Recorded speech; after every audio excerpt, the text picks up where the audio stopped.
4 minutes remaining.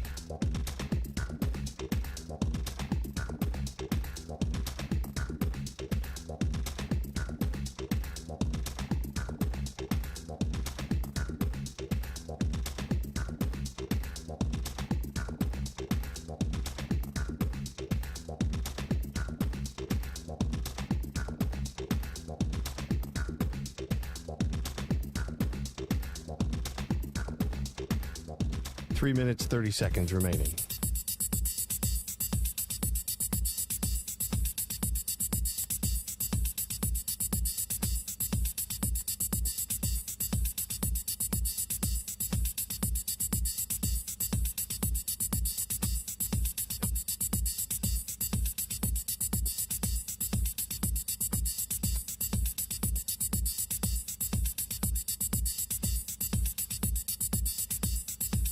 Three minutes remaining.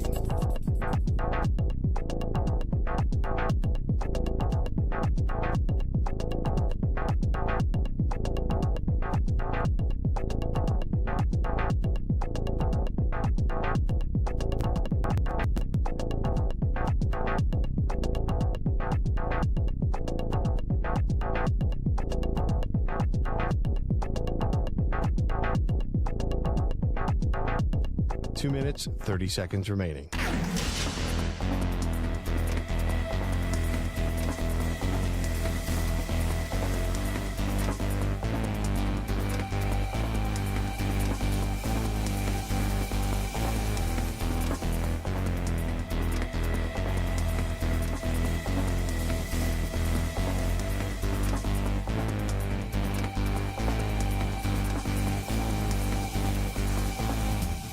Two minutes remaining.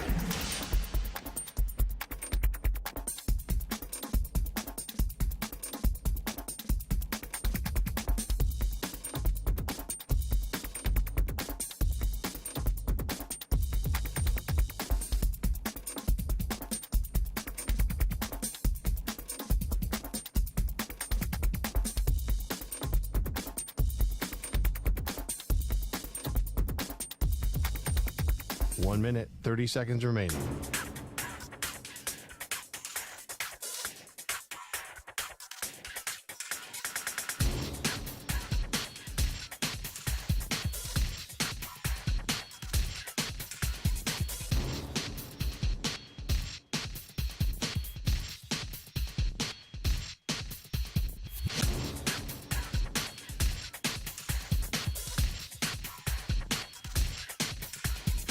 One minute remaining.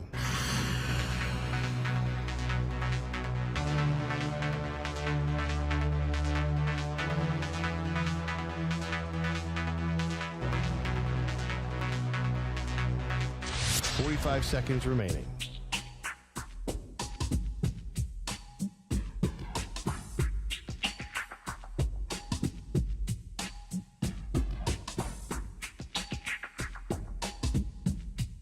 Thirty seconds remaining.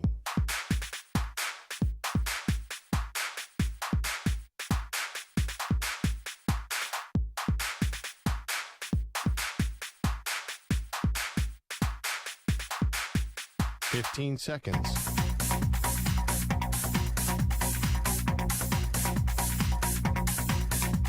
Break ends in 5 seconds.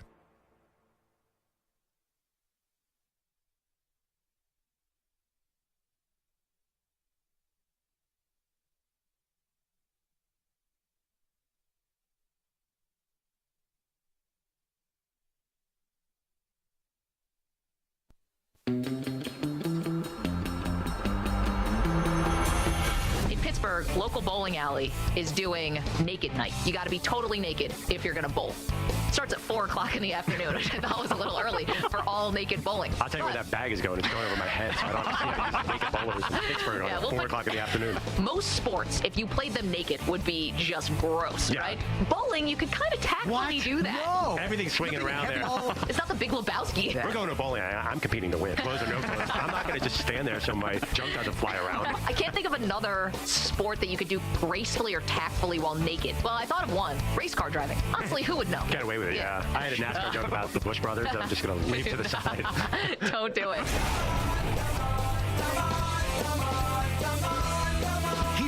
Maggie and Perloff. What up, what up? Welcome to Maggie and Perloff. It is Wednesday. We are live on CBS Sports Radio, on Sirius XM Channel 158, on the free Odyssey app, and we are on YouTube, baby. Streaming live, youtube.com/CBS Sports Radio. You can get involved with the show by giving us a call at 855-212-4CBS, 855-212-4227, or jump on into the chat on YouTube, and let's have a good time. By the way, I am wearing pants today. Anyone on YouTube? I was going to update everybody. Yeah.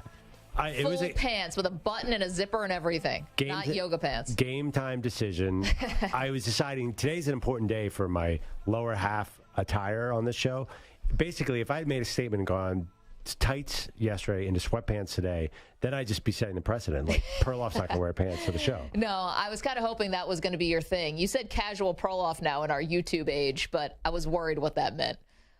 Way to come back strong with the button up and the sweater. I'm trying to get into this whole like Lululemon exercise. What are those things? Athleisure. Athleisure is my jam now. It's too expensive though. If there's an athleisure sponsor out there who wants to sponsor my lower half, let's go. Yeah, I'm sure they're going to be lining up. You could dress like an NFL coach if you wanted to. That's athleisure. And one coach who is coaching for their job, I think, this weekend, or more specifically Monday night, I think is Mike McCarthy. Perloff, you and I just do not agree on this. We do not see eye to eye. And that is Mike McCarthy. If this game goes poorly against the Bucs, his seat is warm. And I know Jerry Jones came out and said he's not going to be evaluated on this game. Well, let's see how it feels after. If they go and beat a Bucs team that, quite frankly, beyond Tom Brady, who's the greatest of all time, this Bucs team is not scaring anyone. Well, yeah, not yet. But they're getting healthier, and they're going to be up for this game. It's in Tampa. It's not the easiest opponent. You have to admit, if you look at all the matchups this weekend, I'd much rather have Miami like your Bills do, or be the Bengals that face the Ravens. Tampa Bay does not have a great record, and they've not played well. But we all know that's a potentially dangerous team. It's Tom Brady in the playoffs. It's potentially dangerous if the game is close in the last 2 minutes. That's your biggest fear if you're the Cowboys, that you don't show up and that this game gets late or you get behind like you did against the San Francisco 49ers last year when you were at home, and then all of a sudden Tom Brady starts to work the 2-minute magic and then you're done. Why does this Cowboys team have a deep playoff run expectation? What about the Cowboys offseason, or what about the Cowboys roster says this is a deep playoff team?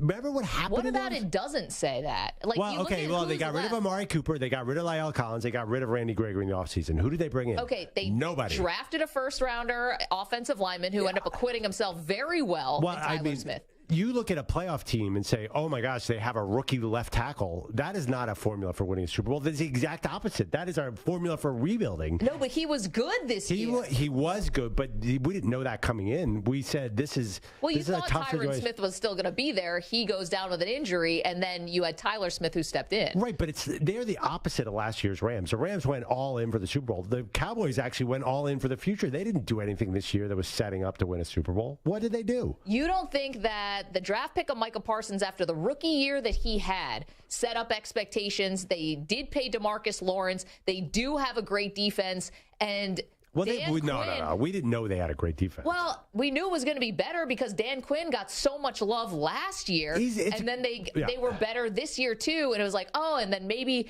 you're getting to the end of Ezekiel Elliott contract. Do you want to win with him? And then just the building pressure of this team continuing to fail to get back to at least the NFC Championship game since the 90s. Wait, also, we forgot their number 2 receiver, arguably maybe even their best receiver, was coming off an ACL and was not ready for the beginning of the year. Their Hall of Fame left tackle, you just mentioned, was hurt in training camp. Yeah. This should have lowered expectations. The fact that they got 12 wins this season, to me, is a big accomplishment. In fact, if Mike McCarthy got 12 wins in about 2/3 of the league, it'd be considered a huge success. Can you imagine if he got 12 wins in Houston, or if he got 12 wins in Detroit? He'd be coach of the year. Well, let's not talk crazy. So 12 wins for Dallas 2 years in a row. You just don't get coaches who win 12, go 12-5 every year. This is not easy. The Cowboys have not done that for a long time. I think they have a good coaching staff. So this was a quote, and I went back and looked at some articles when Mike McCarthy got let go from the Green Bay Packers. And I found a funny one, I thought was funny, from Mike Silver, who was writing for NFL.com at the time. And he does a one-on-one interview with Mike McCarthy in McCarthy's office at the time, right? This is just the two of them talking. And he looks at Mike Silver and says, "Why is America so tough on me?" This is Mike McCarthy going back to the Packer days. Why is America so tough on me? Because remember, at the end with Green Bay, people couldn't wait to get him out of there, right? People didn't like him. Didn't like him. And I started to think about that. Why do people not like Mike McCarthy? First of all, I'm not even sure if that's actually true. But the only thing I can come up with is I think people blame him because Aaron Rodgers only won one Super Bowl. And the idea that Rodgers, who's going to go down as one of the greatest quarterbacks ever in terms of skill and ability, Aaron Rodgers is one of the greatest ever. And the fact that he only has one Super Bowl feels like it lands on McCarthy. Now, that might not be fair. It should land on the front office, who wouldn't go out and get free agents and how conservative they were and drafting and all that. But McCarthy, I think, gets the ire because it feels like you had this gem. You had two. You had Favre at the end, and then you had Rodgers. How did you only get one? Well, I mean, he took over a struggling Favre and saved the end of his career. So that's not relevant. The other thing is, I think what's happened since McCarthy left Green Bay has vindicated McCarthy. They haven't won anything. I mean, they've been a bigger disappointment in the playoffs with Matt LaFleur than they were with McCarthy. Matt LaFleur has not won a big game. Yeah, I mean, I think you're right. I think the front office has more to blame. They basically just could not get a defense together to hold off the run-oriented San Francisco 49ers. Yeah. They couldn't get their special teams together. Yeah, I don't know. I don't think that McCarthy has looked bad. I think he looks better now than when he left Green Bay. I just think. But do you think public perception of him is better now? Well, no, I don't think so. But I think this is all because he's the Cowboys coach. I think this is the Cowboys coach inherently unlikable. Like Jason Garrett was a 8-8, Mr. 8-8. People hate him. I know. I think the reason that everybody wants his job now is because he's a Cowboys coach, and I think it's just. I know you and I kind of disagree with this. I think there's just level of hype, and there's all these eyeballs, and there's all this demand. Basically, people are inventing this idea that the Dallas Cowboys have a Super Bowl roster because they're the Dallas Cowboys, much like we do with the Los Angeles Lakers and the New York Yankees. That's what we do with super teams. It's wishful rooting. We think that even if you don't like them, you kind of overrate them because they're the Dallas Cowboys. Okay. I think it's a great accomplishment. You can't have it both ways. Yeah. You can't say that we're overinflating their expectations, but then also praise them for having 12 wins. They're a 12-win team. That means they're good. Right, exactly. The 12-win teams should have Super Bowl expectations, except for the Minnesota Vikings, ironically. Well, you never would fire a 12-win coach normally. I mean, there's a couple exceptions, but yeah, 12-5, 2-12. These guys been there 2 years. He took over a 6-10 team. 3 years. 12. The first year Dak Prescott got hurt. Your boy Andy was the stepped in. So basically, he's been 12-5. Normal situations, any other team, you take the star off that helmet, he's considered a really, really good coach. I mean, come on. We love Dan Campbell. He didn't even make the playoffs. Well, Dan Campbell with the Falcons made the Super Bowl is just one of the all-time bad losses. Wait, what? Dan Quinn, sorry. Oh, okay. Yeah, sorry, no, Dan Campbell. I was thinking about Dan Quinn. Dan Campbell, yes, we do love Dan Campbell, but there's nothing about the Cowboys that are lovable losers. Like, that's the Lions. You know, they're lovable now because they've been terrible for so long. No, I mean, my point is that. And I don't think Dan Campbell, by the way, Dan Campbell in game is not a great coach. Yeah, but everybody loves him, though. Everybody loves him because they think they overachieve. When you start 1-6 and then you end the season and you're basically almost making the playoffs, that's a great accomplishment. But I don't think that Dan Campbell in game, I mean, he's cost the team at times. As much as I like the Lions, Campbell's not exactly putting on a clinic every week. Yeah, I mean, well, at least the Lions didn't lose their all-star left tackle and their quarterback for half the season. That's the other thing, too. Dak went away, and they still won. I just can't believe that he's coaching for his job in this situation. To me, it's amazing. It's guys like Stephen A. Smith are driving this train, yelling at the screen, he's got to be fired here. I just think that's a product of Dallas Cowboys mania. It's a mania. You see those ratings, Maggie, on these average Cowboys games, 45 million. Why are they blowing away in viewership every other team? Because they have a fan base that's outside of Dallas. Because there's people who are listening to us in Alabama. It doesn't matter where you are. We're going to have Cowboys fans everywhere. And they're always of interest. And their owner is front and center. They're always in the news because they want to be. And now we're paying attention. You have our attention. You asked for it. And now it's like you can't, if you're the Cowboys, you can't be concerned when you get criticized if you're not going to live up to expectations. So say Sean Payton gets a job next year. Yeah. There is a very good chance that they go out in the first round of the playoffs. Very possible. Well, it depends how it falls. Yes, but I mean, odds say if you're looking overall globally at odds, it's much more likely they go out in their first playoff game than they win the Super Bowl. Of course. So are we going to call for Sean Payton's job? No, of course not.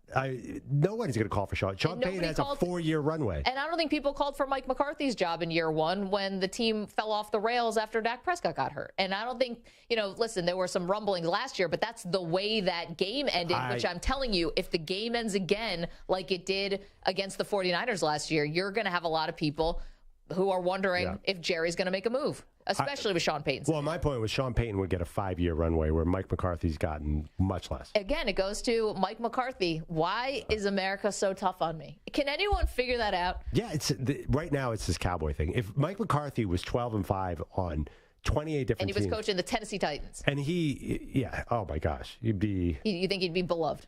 I mean, 12-5 with the Titans, he'd be coach of the year. If you lost your starting quarterback to a broken thumb, which people conveniently forget. I mean, I'm going to give you all the credit in the world. You actually bet on the Cowboys to make the playoffs, and you lost your Hall of Fame left tackle and your quarterback broke his thumb, and you gave away all these good players in the offseason. I think people should be thrilled they're 12-5. And honestly, what's the dumbest thing about this whole thing? What's up? If they went 13-4 because they beat the Commanders in a meaningless game, the narrative would be totally different. That game meant nothing. I just don't get it. I think it's way overboard. I think if they lose... You're right. I think Jerry might pull the trigger, and I think that's a mistake. I think, first of all... He wouldn't do it for an unknown. I don't think he'd do it because, oh, man, I really love the Lions offensive coordinator. Let's promote that guy. I think it'd be for Sean Payton. We'll see. I mean, is there... I know they love Kellen Moore. That doesn't make me feel great either. Is there a strong indication that Sean Payton is going to go there? It seems like Sean Payton is starting to flirt with a lot of different teams. Sean Payton, it's like between him and Jim Harbaugh, a little thirsty, Call me. Like, it's a little too out there, right? That's maybe a conversation for later. No, I do think it's interesting. You're right. Sean Payton has not been shy about getting involved in this. He's on Fox doing a segment while he's getting a paycheck from Fox, breaking down the particulars of his contract with the Saints with Peter Schrager. And he did it in the Big Show, too, at 12:30. Yeah. Talked extensively about what he might do. He said, I'm a 7 of 10 to returning. I also think, by the way... I'd say that if my boss was in the other room, too. I'd be like, no, guys, it's cool. I'm returning. I think Sean Payton... Sorry, this is the Broncos online one. I got to take this on my other phone. Got a burner over here I got to pick up. I also think Sean Payton loves that job, and I think it's a juicy job. Well, you want to know why? Because you're never wrong. Yeah, you never make a bonehead decision. You're never going for it on a bad 4th down call. You're bulletproof. Your lifestyle's amazing. You're in L.A. You work with amazing people. Like, that job is cake for Sean Payton. How many coaches have really gone into TV media and decided to come back? Like John Gruden is one of them. Yeah, Bill Cowher they gave him $100 million, which I think is what Payton's going to get. Yeah, and so Bill Cowher's been rumored for years. He's never come back. That's a good job. You get paid almost well for one amount of work, none of stress. Yeah, I mean, feeling back eventually. Well, he pays well. Not Gruden. Gruden is lucrative, but you're going to $20 million a year. Gruden also killing the ESPN too. Gruden's nice 80 people. No, Rowe's going to tell him about that. Maybe. Gruden was making he was paid himself. That's okay. Champagne doing a show that different. He doesn't get Murray in here and like Murray. Shane over Jackson 13 not handling. I know money is number one motivator here. He's not going to want to go to a dog of a team for a huge contract. He's going to want to win, right? That's going to be number one priority, not money. I don't know. I always think just when you think money doesn't matter, it matters. Oh. When someone waves $100 million in front of you. I completely disagree. I mean, Aaron Rodgers. Sandra would pass. He likes his lifestyle the way it is. We say, how can Aaron Rodgers turn out $60 million? Because he has 4 times the amount of money you could spend in a single lifetime already. So what is $60 million to him? He's never going to run out of money. Okay, but think about it. When you get that rich, and then you're in rich circles, there's always somebody who has more than you. And I'm not saying you have to be jealous or covet, but you start getting into circles, and it's like, well, I could have a private jet. Well, I could have a private Airbus. It's like, well, I have a home. Well, I could have an island. It's always who you're hanging with. How do you know this? I'm just, I hear things. Yeah. You get don't have an accustomed. island? Yeah, once you're like, oh, I've got a house in Hawaii, like I got an island in the Bahamas. I think that $60 million is not me saying Aaron Rodgers missed us. How long do you take this $60 million in best come? You're like, And for him to take too long. He's being a little poor thing. Yeah, right. He's bought my people. He's getting $30 million for us. I'm telling you, these guys show them the money. Just know he did the money. Say Carolina. You know who has enough money? Steve Cohen has enough money.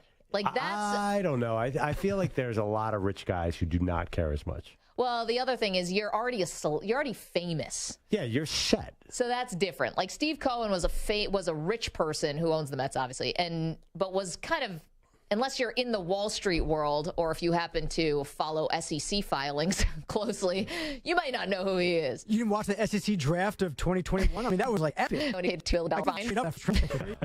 But you have fame, which I think a lot of rich people just rich without being famous. Right, to why buy team right.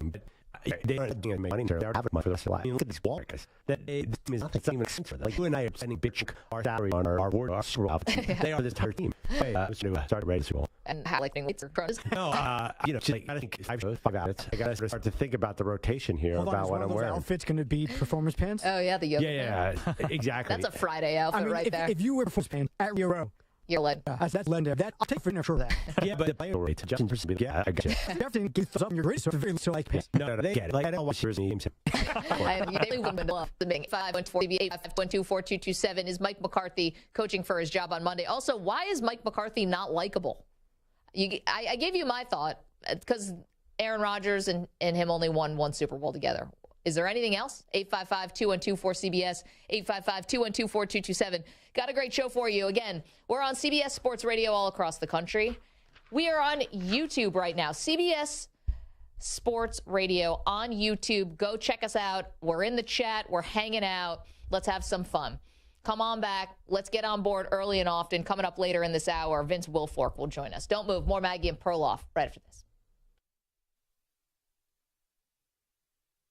You're in a 5-minute break.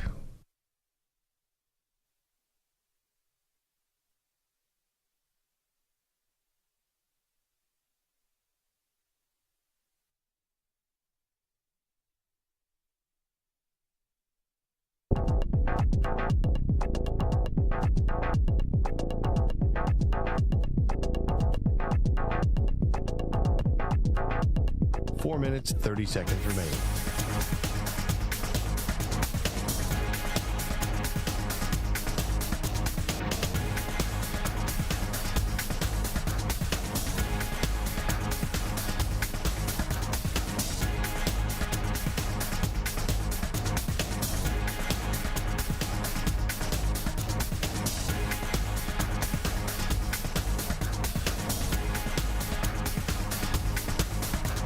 Four minutes remaining.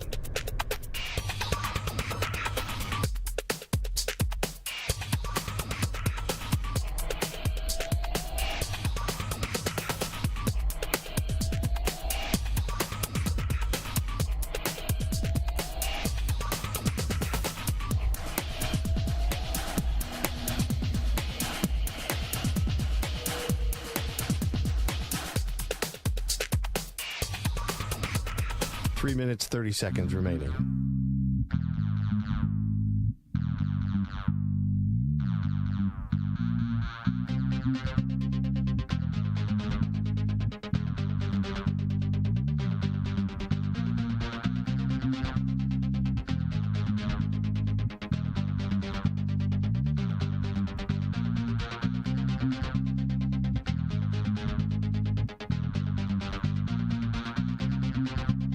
Three minutes remaining.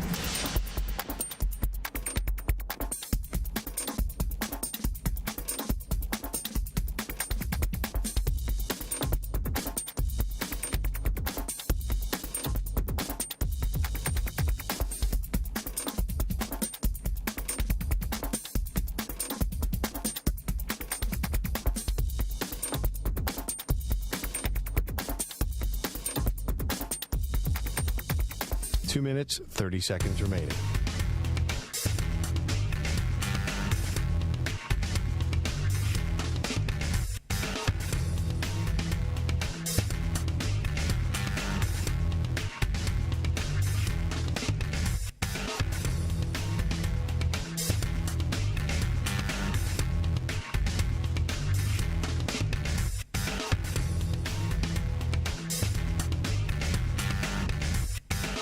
2 minutes remaining.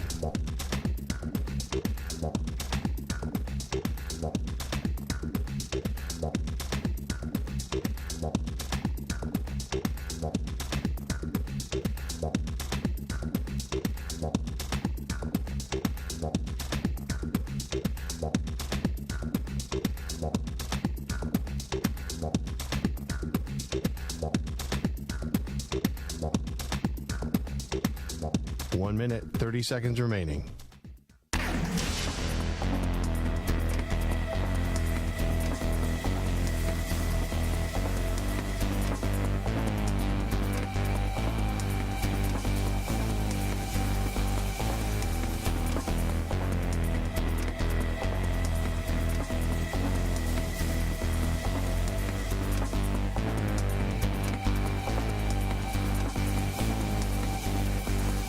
One minute remaining.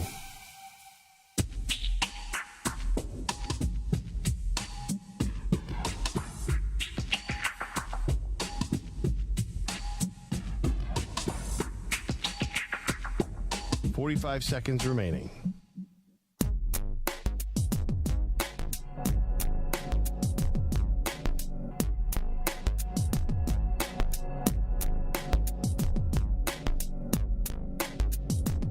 Seconds remaining.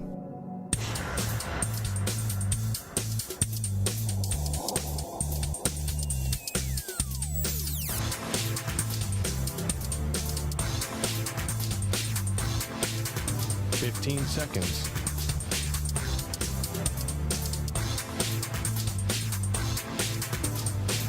Break ends in 5 seconds.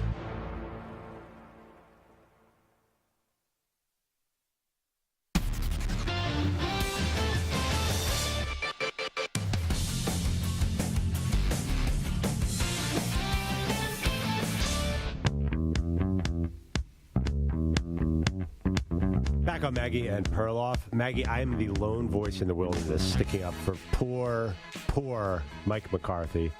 Probably super rich, actually, getting all those paychecks over the years. Yeah. But it's got like a street named after him in Green Bay. He's so unusually embattled. Give us a call, 855-212-4CBS, 855-212-4227. Does anybody else think that this is unfair, that basically a lot of people think Mike McCarthy is coaching for his job, including Maggie? Yeah. So we have had a lot of playoff news, and I got to tell you, the way the weekend is shaping up, it looks like I'm going to get a lot done around the house. Is that right? Yeah, because I am telling you, there are 2 games that are becoming non-must-watch. First of all, I would not tell your family about all the injuries to quarterbacks. Keep that between. Hide it. Just like if they ask, like, who's playing? Like, everybody. Everyone's healthy, fully healthy. Because my 10-year-old knows all about Skylar Thompson. Yeah.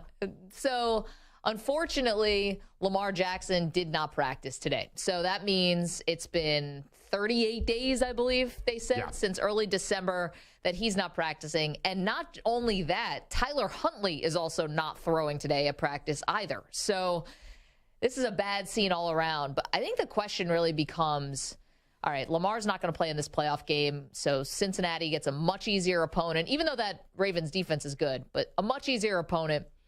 Has Lamar played his last game for the Ravens? Yeah, I mean, that seems to be where we are. When you say that, does that bring into play, is Lamar being cautious about his injury because he does not have a contract? To me, I don't want to question a man's motivation, and Lamar played like he would play any other game this whole season. So it didn't seem like, until he got hurt, obviously, it didn't seem like the contract was prohibiting him from doing anything. But I kind of get it now. Why would you come back now? For a couple reasons. If your knee's not 100%, why would you come back if you don't have any long-term stability? And 2, I would be afraid that maybe it could get used against me. Like, if my knee is only 60% or something and I can't be my full self, then I go into the offseason and the team's like, well, in that playoff game against the Bengals, you look like crap and we lost. Like, try to use it against me in a negotiation. Absolutely. And he has no agent, so they're literally would be telling him to his face, you stunk in the playoff game and we don't want to pay you that much. Now, I understand that. I don't think Lamar Jackson thinks that way. I think he has a completely different rhythm than the rest of us. I think he wants to play. I heard a reporter, Jamison Hemsley from ESPN, saying that he's seen Lamar still limping around the facility. That's a shame. We saw the knee injury. We saw him holding onto the railing as he was walking off the field. I think it's a legit knee injury. Also, however, though, yeah, guys play through injuries. Yeah, I mean, but he's a mobile quarterback. It's tricky. Yeah. I can't imagine Lamar Jackson being that effective with a knee injury. So it's just a mess. And honestly, I like Tyler Huntley a lot. I've always wondered maybe he deserves a starting job. I don't think he's going to make the difference anyway. He's got a shoulder tendonitis, so that's the worst thing you can have as a quarterback. And Anthony Brown, my guy out of Oregon, not going to get it done. So. You don't think? But I think it's an uphill climb. The Ravens, the most obvious thing is they already signed Roquan Smith yesterday, so they have the franchise tag available for Lamar Jackson. So even if they can't get a deal, they have to franchise tag him. Yeah, you can't just let him walk for nothing. I mean, that would be insane. You could tag and trade him if you wanted to. That's true. You could tag him, and then he could just play out a year on the franchise tag, and you know where that's heading. Probably a second year on the franchise tag, and then he gets to just straight up free agency like Kirk Cousins did all those years ago when he got a fully guaranteed contract. There were rumors that that's what Lamar wanted all this time, right? That he wanted to go that route where he just gets true, unadulterated free agency. And obviously you can only tag somebody twice. So that's what he would get if he can stand to do this for the next couple of years. Yeah, he turns 28 in January. Oh, I'm sorry. He just turned 26. Oh, he's young. Yeah, he's young. He's like Stetson Bennett's age. But you have to wonder, too, his statistically profiles more like a runner, too. Will his running stats go down? I don't know. I think Steve Young did really well running the ball later in his career, but you have to think everybody's running stats go backwards. I mean, look at Russell Wilson this year. Yeah, he was not nearly the quarterback he used to be. I know, but Russell Wilson's already a decade in. It's like, he's tailing off. Well, he's been doing it for 10 years and a Super Bowl. But he does not have as many carries under his belt as Lamar per year. I mean, Lamar is the all-time leader. Yeah, right. I mean, Justin Fields gave him a run this year. But you know what I mean. This is definitely not right where Lamar Jackson is right now. Obviously, the Ravens are worrying about his long-term health prognosis. He's been hurt a lot. He's not a huge dude. And I would pay him. And the other question is, what did they offer him last year? We don't know. I mean, it never really got public. Yeah, I wish that they had offered him $200 million. I think they did offer him $200 million. And I wish he had taken it. But we don't know what the language was, right. But even so, if he'd gotten Deshaun Watson money, $230 million guaranteed, he would hamstring the salary cap, and they wouldn't be able to get him the receiver he so desperately needs anyway. So, I don't know, just take 180 and be fine. Easy for me to say. Yeah, I think he's trying to make a point here, right? 855-212-4CBS, 855-212-4227. So we got Lamar Jackson on the table for you because you know what else is going to happen? We've already seen rumblings. Other teams are going to start lining up to trade for Lamar Jackson if they tag him. And then the Ravens have to start asking themselves, is somebody like going to give me an offer I can't refuse, Godfather type thing, where it's like, here's 5 first-round picks for Lamar Jackson? Any team would have to think about that. Really? Yeah, if it's the Jets or something. To pay him $250 million, you think they're going to give 5 first-round picks? Well, you know what I'm saying. I mean, listen, if Russell Wilson got 3 in a trade plus players, I think you're looking at something like 5 first-round picks. You're basically just, setting up your franchise forever. Now, I think Lamar is so talented, I'd try to make it work with him. But if I was a general manager and I couldn't get something done with Lamar, and now I see the Jets or maybe another desperate team start making me these crazy offers, I'd listen. I'd like to see those offers happen. I don't see that happening. I mean, Russell got 3. So how much further, like say it's 4 in players, I don't know, it's something substantial. Okay, but before, I would argue Russell Wilson was a better quarterback than Lamar Jackson before this year. I mean, Russell Wilson basically would throw 40 touchdowns and 8 picks every year. Never once got an MVP vote. Yeah, but so what? Well, Russell Westbrook won MVP in L.A. It's not the same. Russell Wilson's a first ballot Hall of Famer. I don't know. I'm not sure Lamar's there yet. You did not remember our conversation of whether the Denver years are now putting us some stink onto Russell Wilson's Hall of Fame candidates? First of all, the funny thing is I think Russell played okay towards the end of the year, but I will bet you any amount of money he's a first ballot Hall of Famer. Any amount. Quickly, let's go to Darren. He's in Michigan. As a thought on Mike McCarthy. Darren, what's up? Hey, I'm a Cowboys fan. I grew up in Michigan. Long story how I became a Cowboys fan, but I've been there since I was about 8 years old. So I think McCarthy was playing for his job before the season began if they didn't get to the NFC Championship game. And one of the reasons I think, well, there's two reasons. One is that, yeah, Jerry really wants Sean Payton. I don't think he's going to get Sean Payton. But the other one is that Dan Quinn is lurking in the background.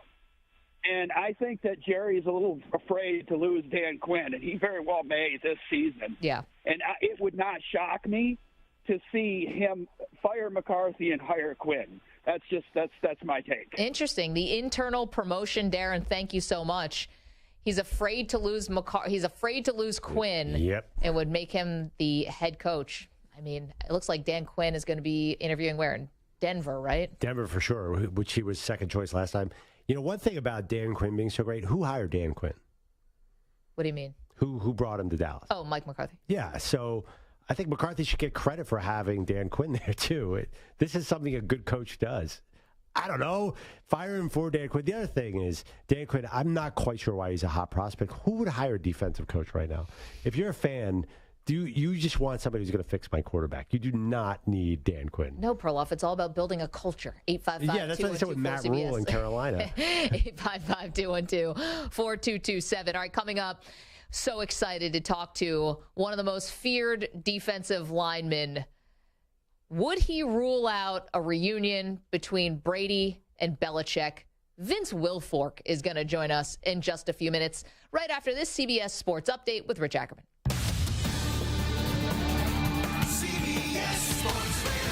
Sports Flash. Well, a little more than a week after going into cardiac arrest, Damar Hamlin is now home, discharged from a Buffalo hospital earlier today after completing all the tests and evaluations. Doctors were comfortable that he can continue his recovery at home and with the team. The Bills, after Sunday's inspiring win, will host the Dolphins in the first round of the playoffs. Miami will not have quarterback Tua Tagovailoa, who's been ruled out as he remains in concussion protocol. Lamar Jackson's status remains uncertain as he is still yet to practice this week. The Cardinals are the second team to ask the Saints permission to interview former coach Sean Payton after the Broncos originally asked. The Carolina Panthers are interviewing former head coach Frank Reich of the Colts for their current vacancy. The Suns have a ray of light after a rough stretch. They snapped their 6-game skid with a win last night over the Warriors. For their efforts, they come right back tonight against the West, or I should say against the West co-leading Nuggets. Phoenix held the top spot in the conference at one point in the season before a recent slide. They remain without starters Devin Booker and Chris Paul. DeAndre Ayton sat out last night. The Nuggets and Grizzlies tied for the top spot in the West. Memphis goes for its 8th straight against the Spurs after a win over San Antonio Monday. I'm Rich Ackerman. It's Bill Ryder. CBS Sports Radio has moved to Sirius XM channel 158, or listen to us on your local affiliate. Find your station at Odyssey.com/stations. CBS Sports Radio.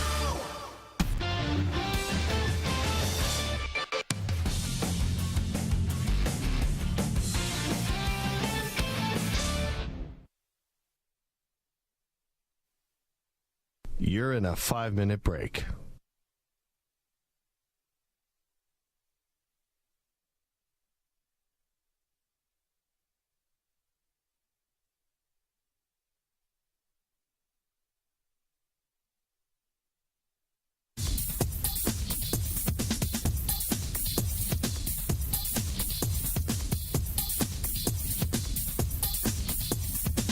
Four minutes, 30 seconds remaining.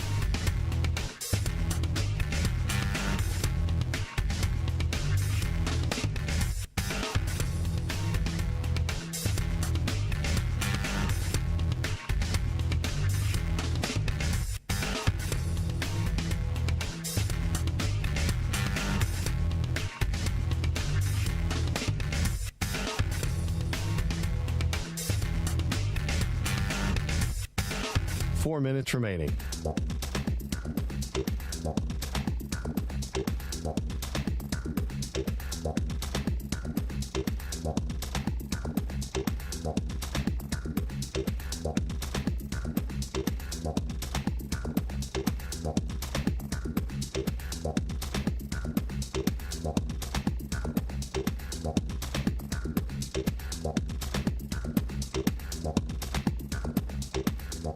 Three minutes, 30 seconds remaining.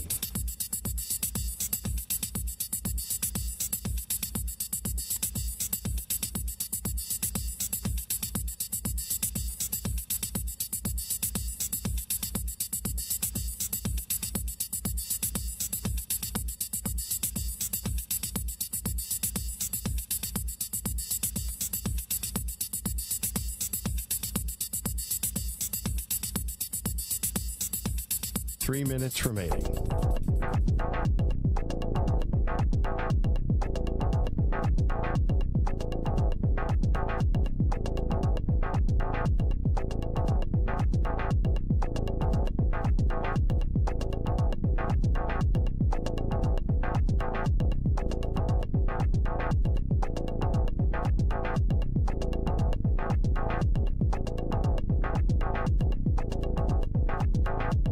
Two minutes, 30 seconds remaining.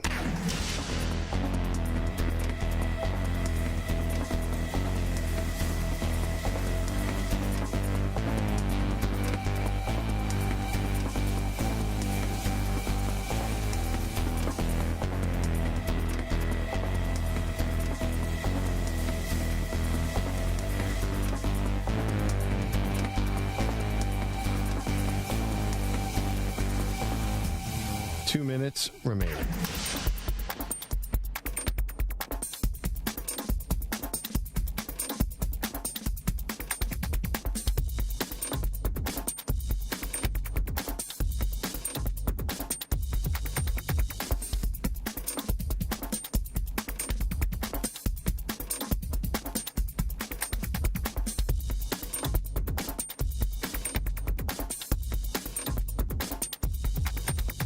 One minute, 30 seconds remaining.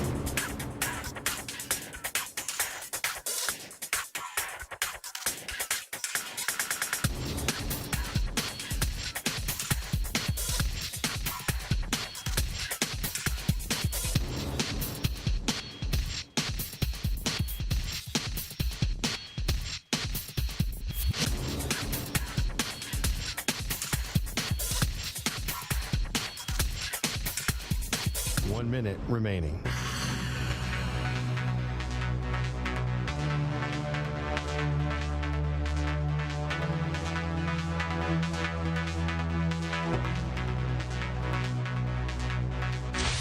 Five seconds remaining.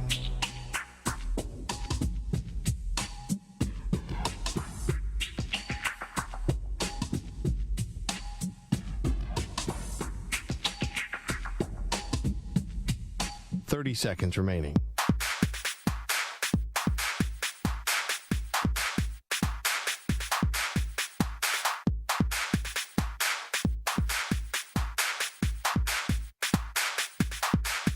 Fifteen seconds.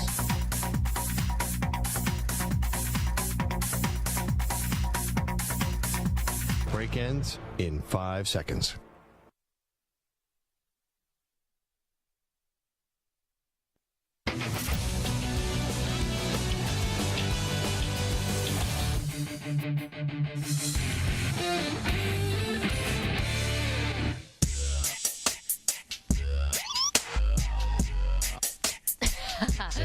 When did Genuine get into the mix?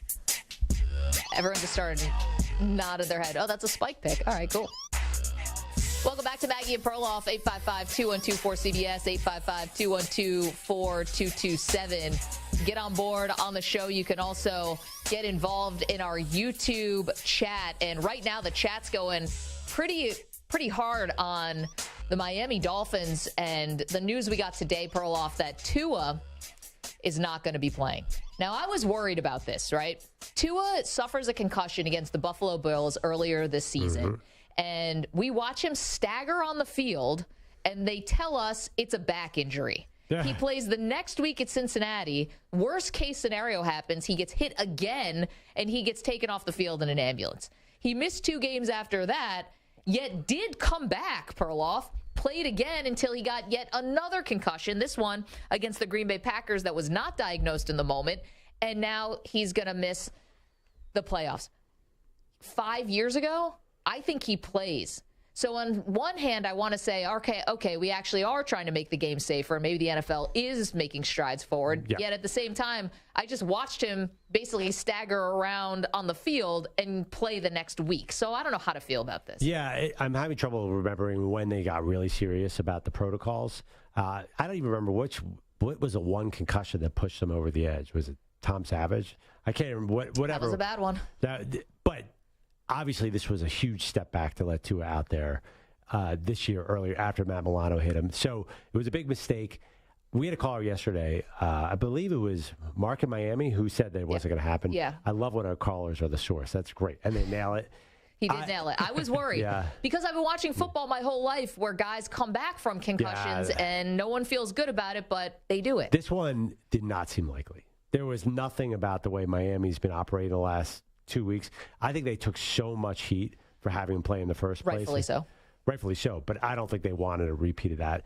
And it has nothing to do with Damar Hamlin, but just after what we saw with Damar Hamlin, I think player safety is in everybody's mind. So it would have been even more egregious to do an obvious risk of a prominent player safety. Yeah, and so that's what's going on right now with Tua and the Dolphins. However, did you see Teddy Bridgewater, it looks like, is not going to be playing as the team, according to Pro Football Talk, is prepping Skylar Thompson for this game. So Bridgewater has a dislocated finger. You can't just shoot that up, right? What's that? Teddy Bridgewater has a dislocated finger. Yeah. You can't just shoot that up with painkillers. Nothing you can do.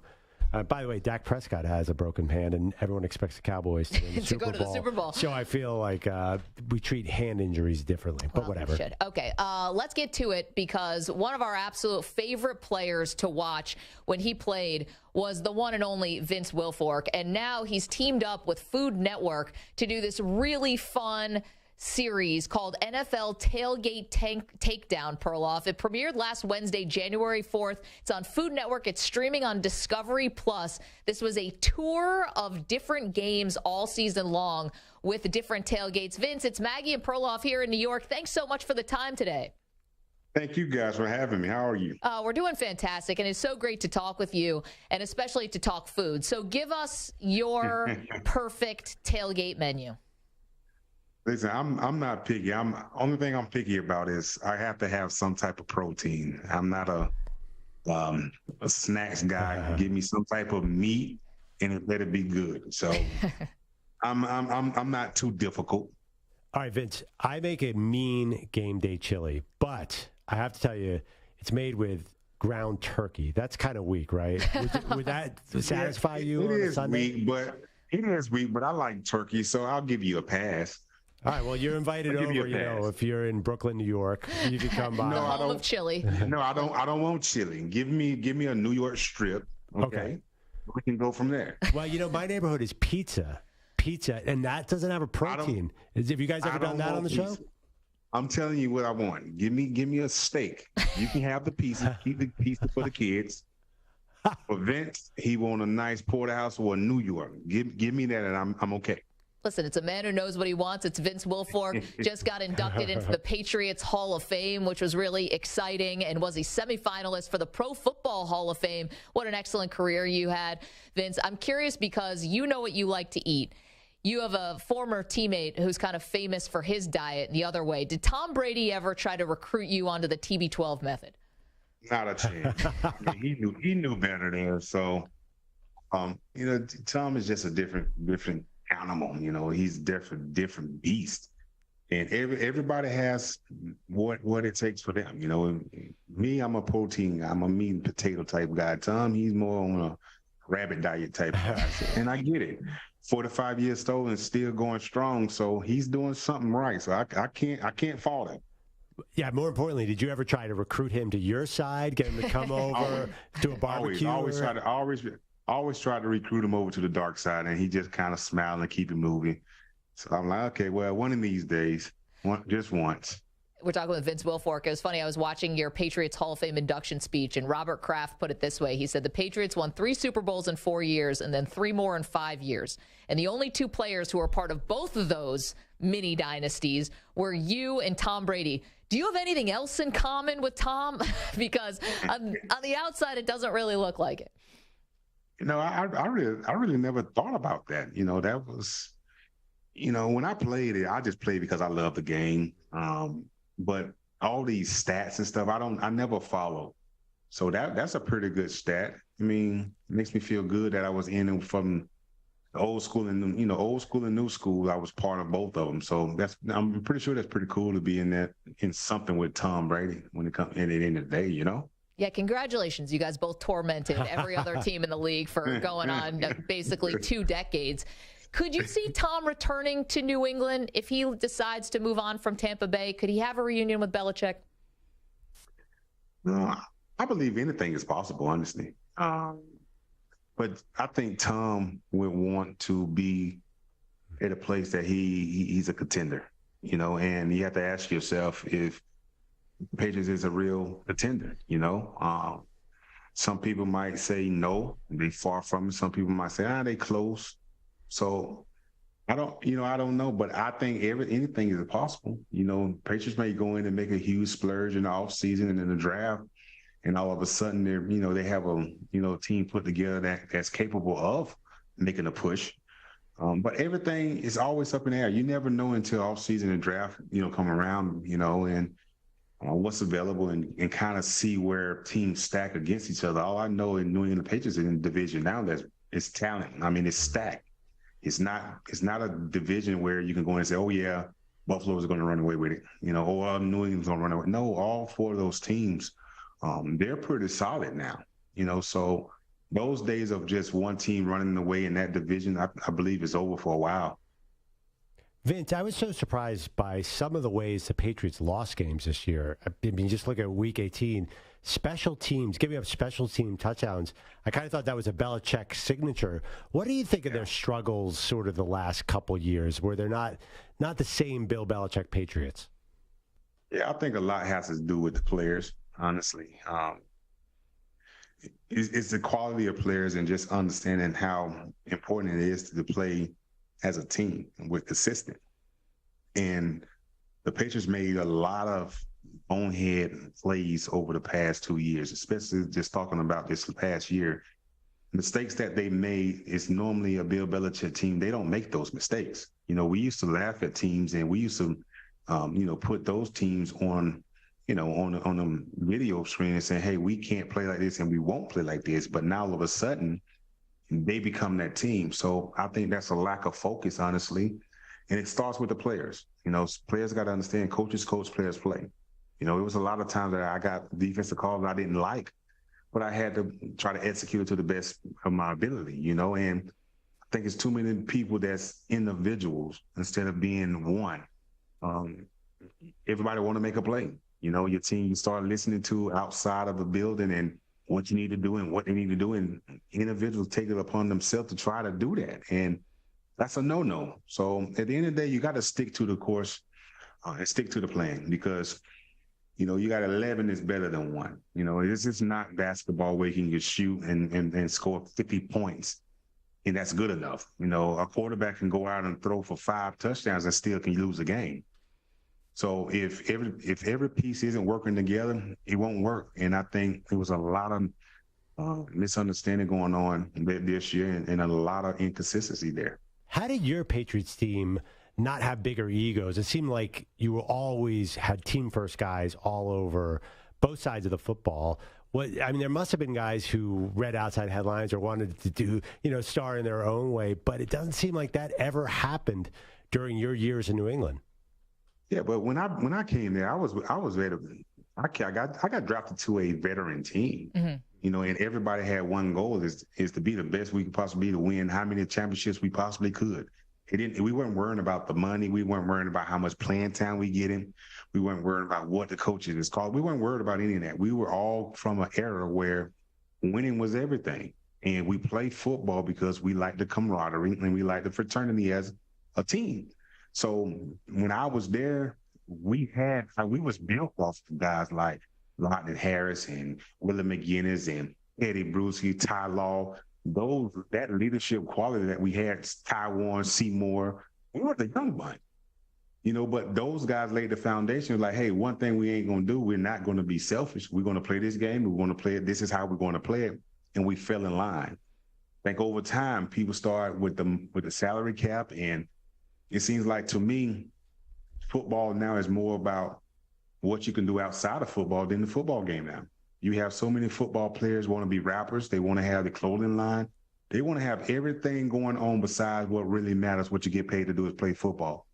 And that's the problem. And that's this is new generation that we're in. They have access to more than what we had access to because we was built differently. That's just we were just built different. We was the last Mohicans. So it's just a different football and different era. And you have to, as a coach, you have to understand how to kind of relate to that now. And that sucks as a coach.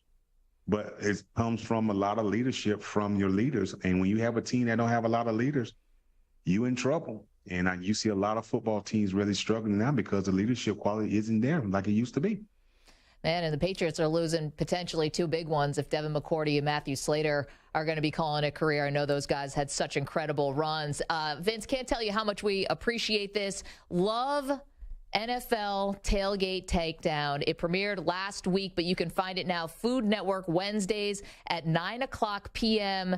Eastern Time and Pacific, and it's streaming on Discovery Plus. We have so many questions for you, but we're flat out of time. I mean, just loved your Patriots Hall of Fame induction where Bill Belichick says, I learned so much from Vince Wilfork. Yep. I can't imagine what it was like to hear that. We got 30 seconds. What did you teach Belichick, Vince? I don't know. You have to ask Bill, because if I tell you, I learned everything that I possibly know, what I knew about football from Bill. So I guess we was teaching each other. Maybe he's seen how humble I was and just what a sponge I was and what it meant to be a football player and play.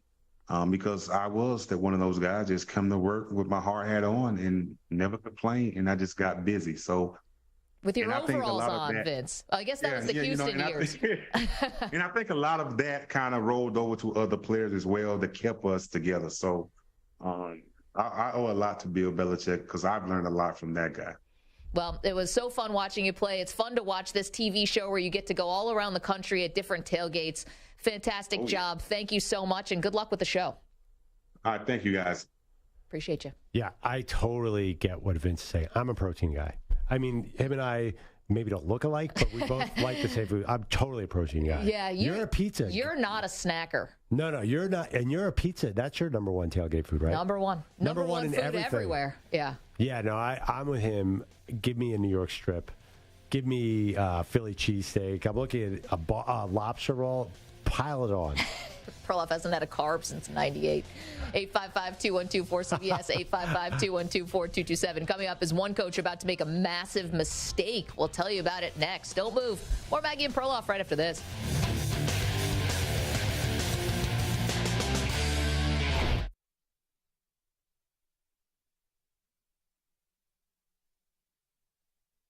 You're in a 5-minute break.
Three minutes remaining.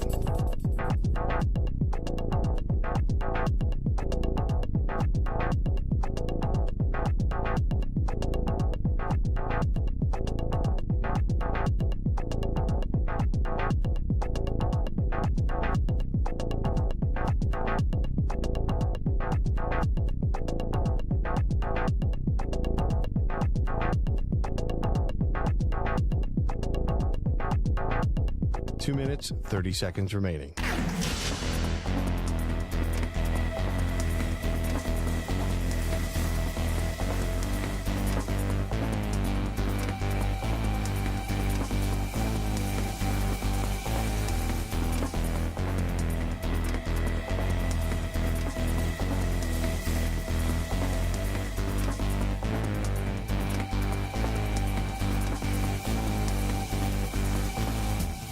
Two minutes remaining.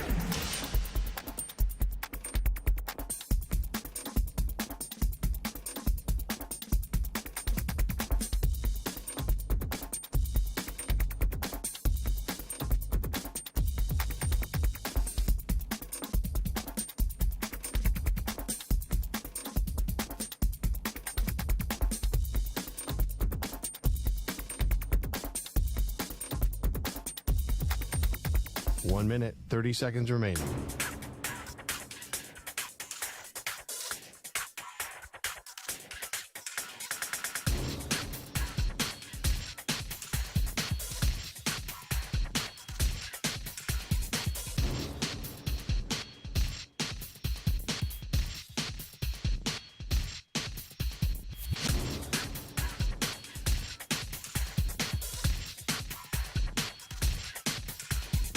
One minute remaining.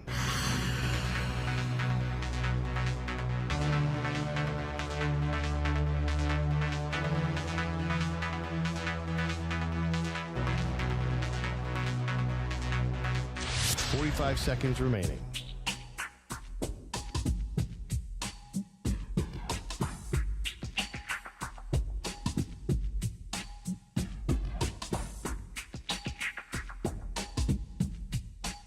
Seconds remaining.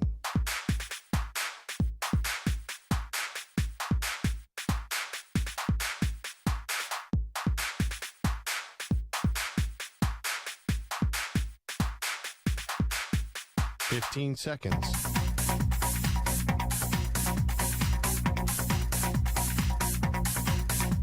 Break ends in 5 seconds.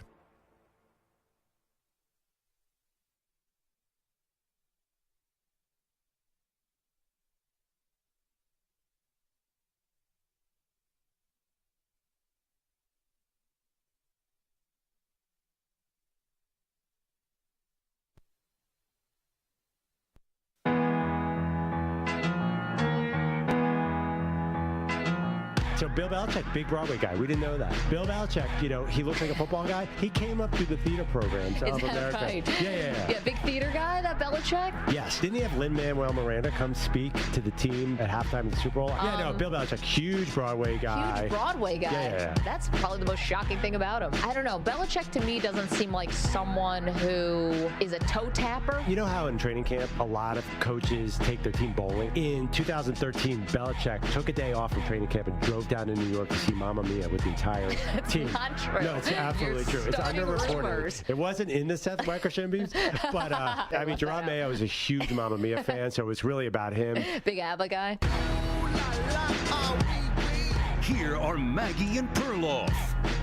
Welcome into Maggie and Perloff. So glad to have you. If you missed our interview with Vince Wilfork, it was awesome. He's great. And he had a lot of really candid things to say about the New England Patriots and about why this team struggled. Yeah, I mean, it is such an unusual Patriots to see let off 2 kickoff touchdown returns from Mr. Special Teams Bill Belichick, running into punters, all sorts of things. The pitchy doo-doo. You see that one? That's not Belichick. That was guys freelancing.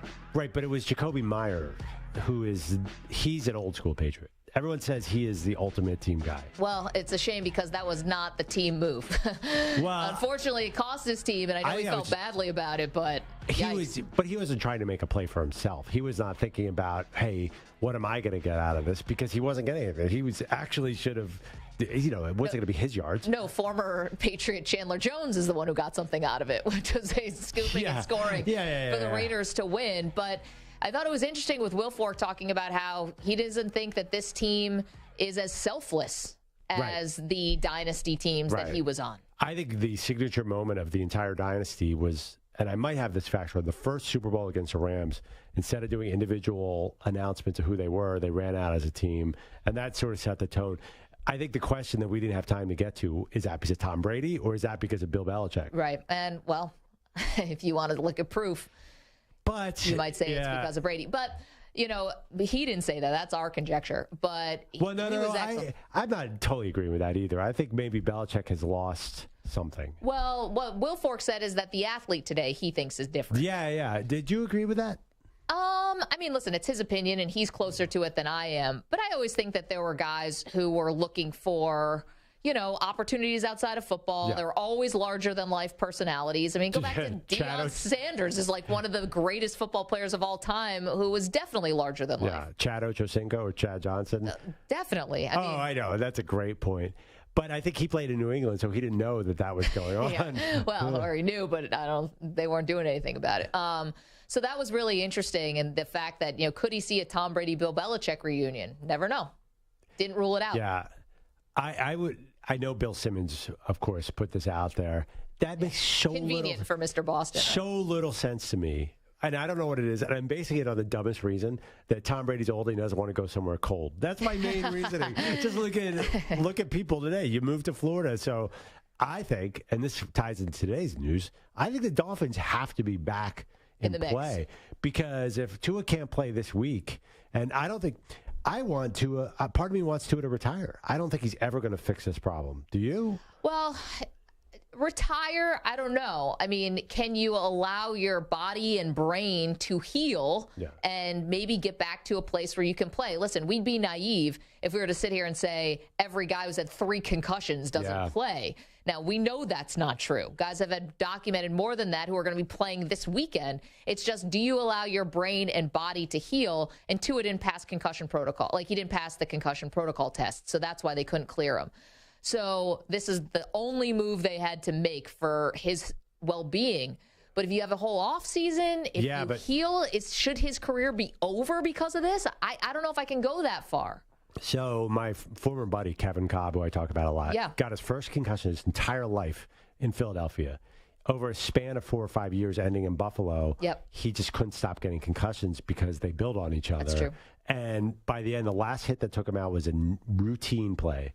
And it just got worse and worse. I fear that's what's going to happen with Tua. You're right. We have no idea. Every concussion is different.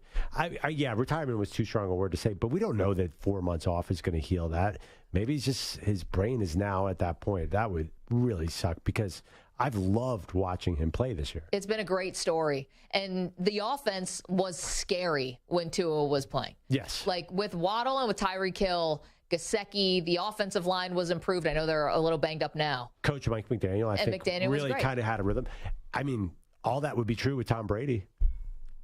Listen, I think Brady's back on the table for Miami. I always think that with Stephen Ross, he already lost a first-round pick for tampering with Brady. I guess why not just bring him in at this point? And I guess I don't know, and this is a sad thing to say because – you don't want a guy to lose out on future earnings, but how do you pay Tua after 3 concussions? Now, I don't want his career to be over, but can you look at him and say, all right, here's $150 million. Here's Kyler Murray's contract or equivalent when you've had these types of problems? Yeah, I mean, well, listen, maybe you have him as a backup to Tom Brady. Yeah. He's still under contract, so you might as well keep him around. He has no trade value right now. I mean, come on. People do not retire to Foxborough, Massachusetts. They retire to Miami, Florida, although he's in Tampa, Florida. What about Vegas? You can retire to Vegas. That's fun. I mean, that's why I think the Raiders have a great chance. Single Brady in Vegas? But if you had the choice between, if you look at the weapons and the teams and the coaches between Miami and the Raiders...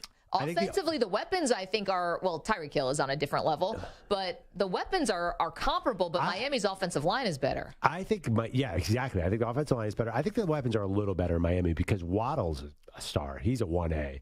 And but Devontae Adams is like, but I think Tyreek could make a case as the greatest receiver in the league. Well, yeah, but you could easily make a case that Tyreek Hill is the greatest receiver. So those two cancel each other out. Then you got Waddle versus who's Waller and Renfro. Yeah, I mean...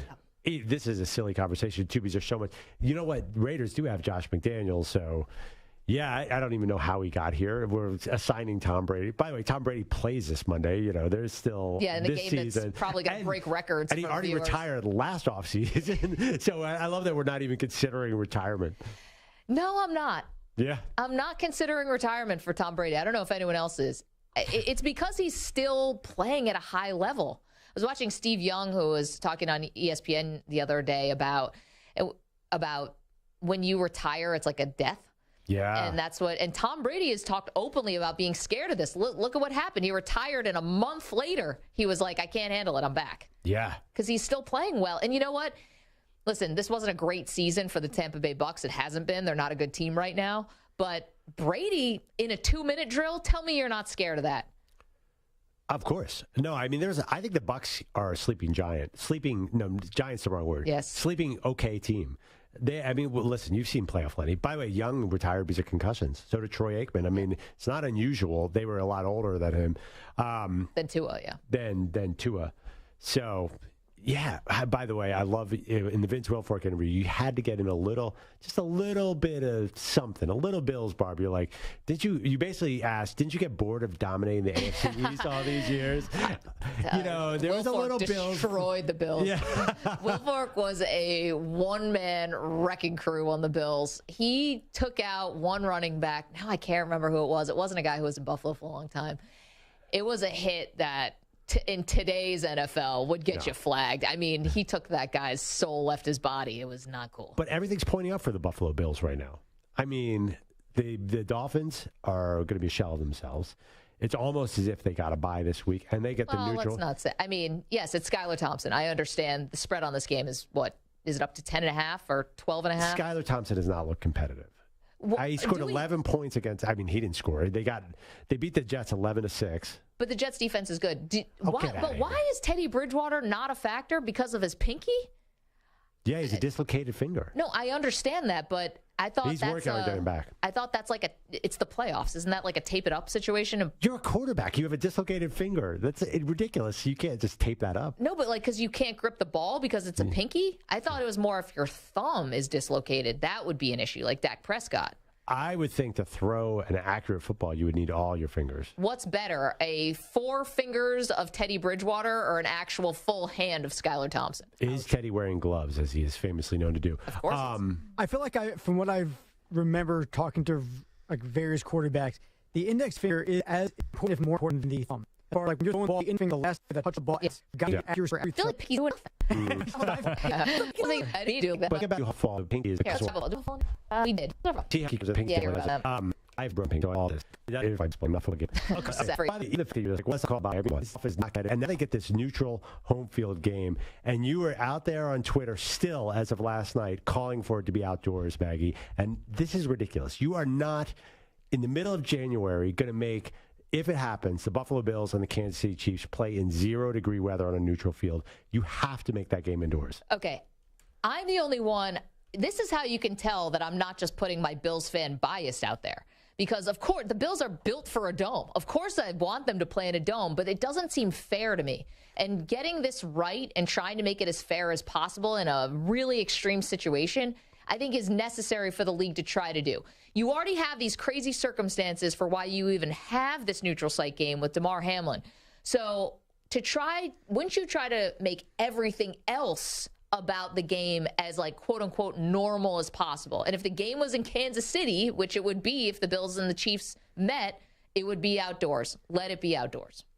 Right, but where are you going to have it outdoors? What if you run into, are you going to have it in Miami?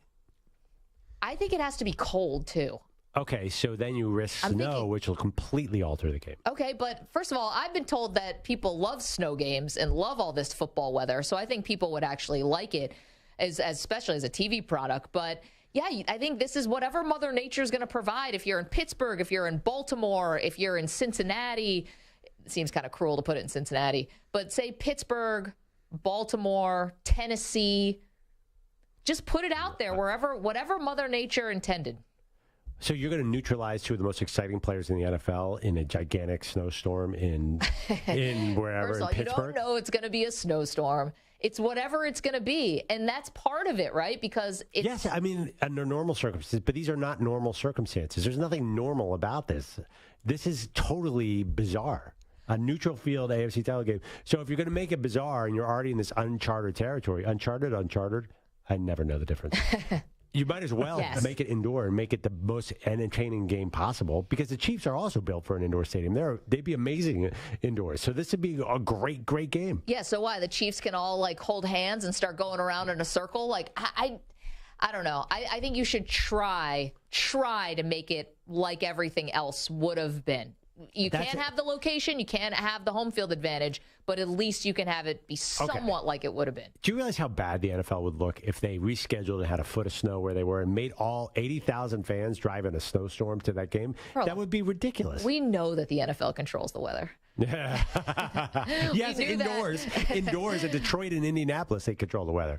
But 855-212-4CBS, 855-212-4227. I will always believe somehow the NFL controls the weather. The NFL had a Super Bowl in New York and it was 60 degrees on February 4th or whatever. Did they control it during the Ice Bowl? Yes, they wanted that for the legacy of it. I worked at the NFL for 3 years.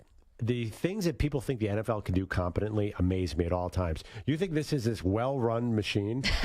Oh, no. Well, no, I never said that. Not at all. This is an office just like your office where things fall through the cracks all the time.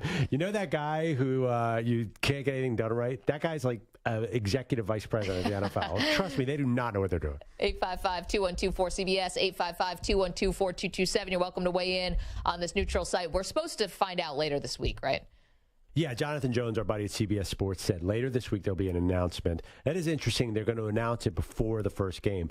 I wonder if they're looking at the weather, if they're considering it. What, the Farmer's Almanac? Why are you going to... You can get a 2-week forecast, can't you? I can look on my phone and put up 2-week forecast. 10 days, I think, is the max you can get. Yeah, everyone knows the Doppler only works for 10-day forecast. Well, if it worked for 10 days, why won't it work for 12 days? I mean, that's such a silly question. It's crazy. Why on earth would it go past 10? I mean, come on. Everybody in meteorologist school 101 understands that 10 days is the max. Yeah. I don't know. It's the jet stream. And the cities you were naming, can you imagine making Kansas City and Buffalo go to Pittsburgh to play it? It just feels wrong. Really? I think it feels right. An AFC title game for those teams in Pittsburgh? Pittsburgh, like home of champions, it's nothing about that feels right to me.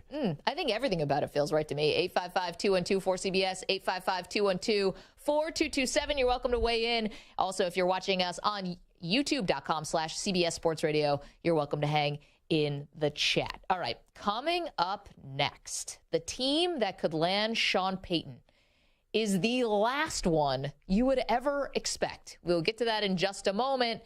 Don't move. More Maggie and Perloff right after this. All right, you looking to save time and money in the new year? Get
Minutes, 30 seconds remaining.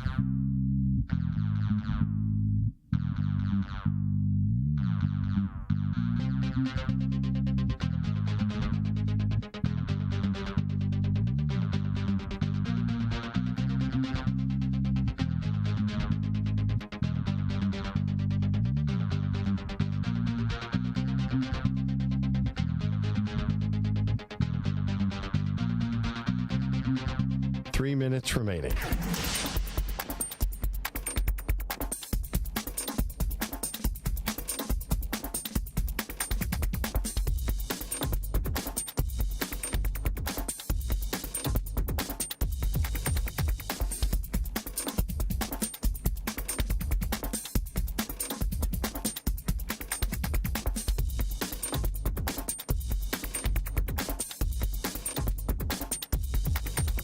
Two minutes, 30 seconds remaining.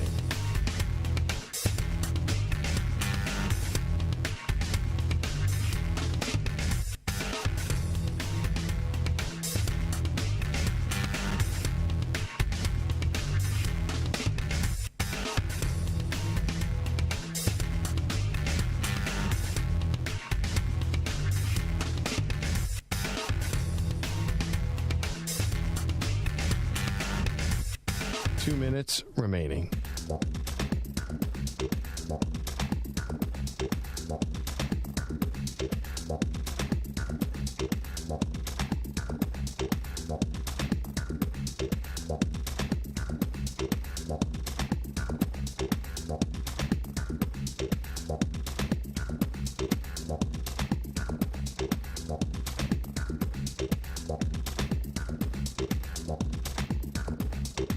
One minute, 30 seconds remaining.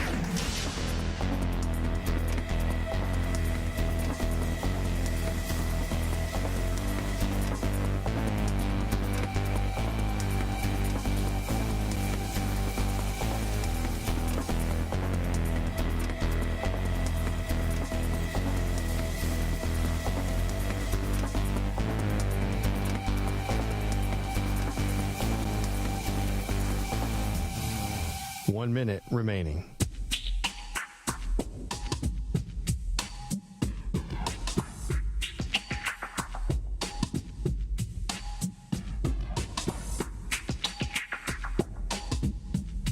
Forty-five seconds remaining.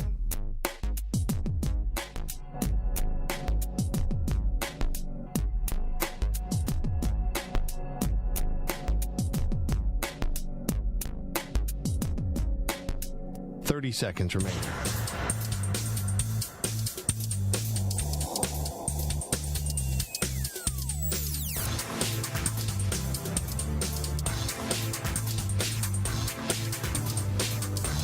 Fifteen seconds.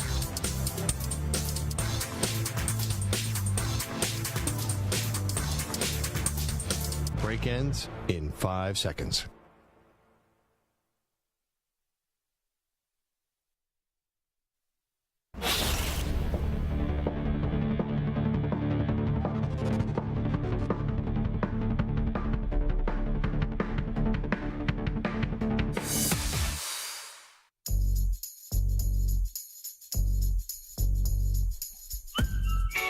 On Maggie and Perloff. Of course, you can find us now on YouTube as well as CBS Sports Radio all over the country. So, Bill Belichick had a bad year. Is that fair to say, Maggie? Yeah, they didn't make the playoffs. I've been following all this coaching carousel stuff. Yeah. And Bill Belichick said he's coming back. I don't know why. Honestly, what is he? Why is he coming back? Why would he step away? Because how many years are you going to go 8-9 or 9-8? It feels like they are set up to go 8-9 for 10 years. Well, it depends what Mac Jones is going to become. And Mac Jones is not going to become anything. Well, to be honest, name an offensive coordinator, a real one this time. Take Bill O'Brien back so Alabama can name a real offensive coordinator. 855-212-4CBS, 855-212-4227. That could work all the way around. Hung's in Pennsylvania. Hey, Hung, what's happening? Hello, I'm thanks for turning my call. I just want to talk about, answer for your question about who's the best.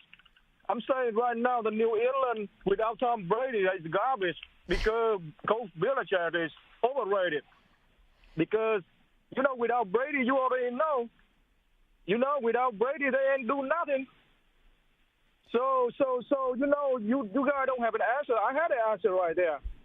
Belichick overrated. Belichick had a losing record in head coaching seasons without Tom Brady combined. Yeah. All right. Thank you, Hung. Appreciate that. Belichick overrated. Here's a question. It's a little tough sell. I can't sell overrated. Overrated feels tough. But who is going to win first? Nick Saban a national title or Bill Belichick a Super Bowl? Saban. Okay. Yeah, no, I totally agree. I mean, is that even a question? I totally agree, but I do feel like it's an uncharacteristically down time for the two greatest football coaches of our lifetime. Well, and they're both in their 70s. So yeah, and that's why I keep wondering. Maybe it is passing of the torch time, but those guys have earned to go out whenever they want to go out. Right. And if they want to hang on, and if Belichick's trying to, become the greatest, winningest coach of all time to pass Shula, I think he's earned that right. It's going to take him a couple of years, but I think he's earned that right. Yeah, I totally agree. I would never obviously move on from. I'm a big Belichick fan, but I just don't see a way out for this franchise. Let's go to Doug. He is in Pennsylvania. Wants to talk about where the AFC Championship game could be held. What's up, Doug? How are you? How are you? Doing great, man. What's on your mind? I was calling to see I don't know if the NFL has made a decision yet, but picking the closest team geographically to Buffalo, Cincy, and Kansas City to hold the playoff game. Yeah, you're asking us to do geography here. Do you know what's the closest? I don't, but the NFL should. Anyone got a map over there? So I don't have a map, but I would think a lot of them are close to Cleveland and Pittsburgh, like you were saying, those cities. The weather would be similar. Doug, I think it's a good idea. Thank you so much for the phone call. Research department, a.k.a. Samter and Stu. Can we get how far? Can you find us a map of the United States? I'm looking at, it seems like the closest to Kansas City would probably be Denver. Maybe Dallas. No, Denver. Yeah. It's got some way out there. I mean, Kansas, Nebraska, South Dakota, Iowa, Missouri, Arkansas. Maybe nothing in Oklahoma. Maybe Dallas. But no, but for Buffalo, that's not so. So you gotta go east. I would rule out Dallas because the issue is turf. Play on artificial turf. I think she play on grass. And I don't know. I think they actually like artificial turf, but I think that's an issue because the Bills, I assume, are a little better on turf, faster field. Yeah, I think it's like that hybrid stuff like they have at MetLife Stadium, where it's like it looks like grass, but it's got bits of tire in it. Yeah, I thought that wasn't a thing, the bits of tire field anymore. I don't know. I think it still is. Yeah, I think they sort of wound that. I mean, the MetLife field is one of the worst fields in the league. Yeah, the players hate playing on it. But I know, I'm picturing Arrowhead. That's definitely grass. So I think that's something you got to think about, I would think. Yeah, remember Jason Garrett said that the Dallas Cowboys are really bad on grass. Yes. Which is why, and then Tony Dungy said, and if I'm Tampa, then I'm starting to grow the grass out as quickly as I possibly can. So the two closest to Kansas City are going to be either Nashville or Dallas. Okay. Denver is maybe like another 40 miles farther than those two. Well, Dallas is closer than Chicago to Kansas City? Stand by. I was trying to think, but aren't we trying to look at what's in the middle? I think our caller was right there. I think you're looking at Cleveland. Chicago actually might be the closest. It's maybe about 20 miles closer than Dallas. No, I think it's going to be Kansas City. Have the closest place to Kansas City. Have the closest to Buffalo. Okay. Well, how is the difference? I think that way the team deserves to have the home field, gets a close home opportunity. So the travel, their fans travel, and there's extra home advantage. 851-4-512-427. How about St. Louis has a stadium sitting around, probably? The Edward Jones Who's been Dome? in that place for years? You have to go blow the dust off that place. I know it's not right. It's actually way farther east of Kansas City, so maybe that's in between. And, St. Louis fans, they deserve something after the Rams left them. Wasn't there just a massive lawsuit with the NFL? I don't think the NFL can come waltzing back into St. Louis after, I think the NFL had to pay $700 million to the city. Yeah. If I'm remembering that story correctly. You can't knock on the door can we come back? What about playing in a college stadium? Like the Big House or something, or the Horseshoe? That'd be amazing. Oh, just go total opposite. People wanted it in Lambeau just for the mystique of Lambeau. And I'm just thinking Michigan and Ohio State stadiums are massive, so you get in an extra 25,000 fans into one of those things. And what's it? Why not play? Columbus, Ohio has to be super equidistant. If somebody could look Columbus, that up. Ohio's probably not that bad. Yeah, and that you could get extra fans in both fan bases. It'd be and let's face it, unlike the national title game, tailgating would be all allowed there. That'd be great. When are kids back on campus? Oh, I don't know. I think Ohio State's on a trimester. Don't ask me how I know that. 855-212-4CBS, 855-212-4227. Let's go to Wayne. Hey, Wade, how's it going? Good. How you guys doing? We're doing excellent. You got a venue for us. Hey, I just had an idea where to have the football game. What about Penn State?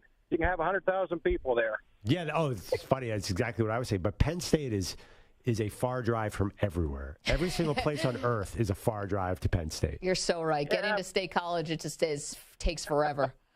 All right. That's all I thought. Yeah, it's not bad. Same thing I was talking about. It's not a bad one. And also, because college programs come in, would you have enough hotels to accommodate two teams?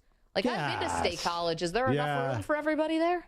I don't know, maybe day trip. That's a great question. But they do have huge games there. I know, but but the Penn State kids are already on campus. You'd have two teams coming in with tons of personnel, huge teams, huge coaching staffs. Well, that they'd be able to do is the fans. And the fans. Yeah, Penn State welcomes in Michigan and Ohio State. I'm sure they have gigantic entourages. Yeah, that's true. And also, college football teams have 112 guys on there. True. There are so many people on a college football team. Yeah. They have like 4 guys with the same number on college football team at home. Yeah, right. Because when I was at college, even in my college, which is not a big football powerhouse, there was 150 guys on the team, but only 70 of them got to travel. The rest just got to sort of stand there in at home games. So I think they'd be fine. I like this. Let's make a case for this. We're going to do it outside. Let's do it at college campus. Pennsylvania. Let's go to Josh. He's in Harrisburg, PA. Well, that's not as far from State College, PA. What's up, Josh? Hey, Maggie. Love listening to you guys. Thank you. It sounds like you guys are missing the whole point of this neutral site game. Nobody's supposed to have an advantage because they didn't get to decide technically who the real top seed is. Great point. Being a truck driver and knowing, especially the Eastern Seaboard, if the NFL wanted to make a real neutral, even fair game, the halfway point from Western New York to Missouri would be Indiana or Ohio. Right. Totally. So they originally would be a good spot. I think, and that's great, Josh, and thank you for lending your expertise, and definitely stay safe on the roads, and thanks for calling. Indy was the first thing they went to, but the turf is being replaced. I think that's Detroit. Oh, no, that was Detroit. Yeah, Detroit, which is often a neutral field. Was I think the last time they did a neutral field playoff game was Detroit. Right. That was regular season. Why was Indy ruled out? Indy's not ruled out, I don't think. Oh, okay. By the way, State College is not far from Kansas City. It's only 980 miles, a 16-hour drive. That's all? Kansas City is way farther west than I think people realize. No, probably just us. I think most people realize that. I think you and I are just figuring that out today. How about Phil? He's in Pennsylvania. Hey, Phil, what's up? Hey, Maggie. Hey, Pearl. Thanks for the line. You got it. What about Carolina? It's outdoors, about the same distance from both. It will be cold, but not too cold, and it won't have all the horrible snowstorms. You know what? That's not bad. Carolina, maybe a little bit more moderate weather. Yep. That's what I was thinking, too, about Nashville. It's like, it's going to be cold, but it's not going to be brick city. Well, Nashville's a lot closer to Kansas City, but about equal distance from both cities would be about Carolina. It's not the closest, but it's about equal for both fan bases. Yeah, and I think it's a bit of a hub for somebody. Delta? Carolina's a mini hub. Yeah, you're right about that, Charlotte. Yep. Yeah, that's not bad. All right, Phil, we like that. Thank you so much. You're welcome. Appreciate it. I like that.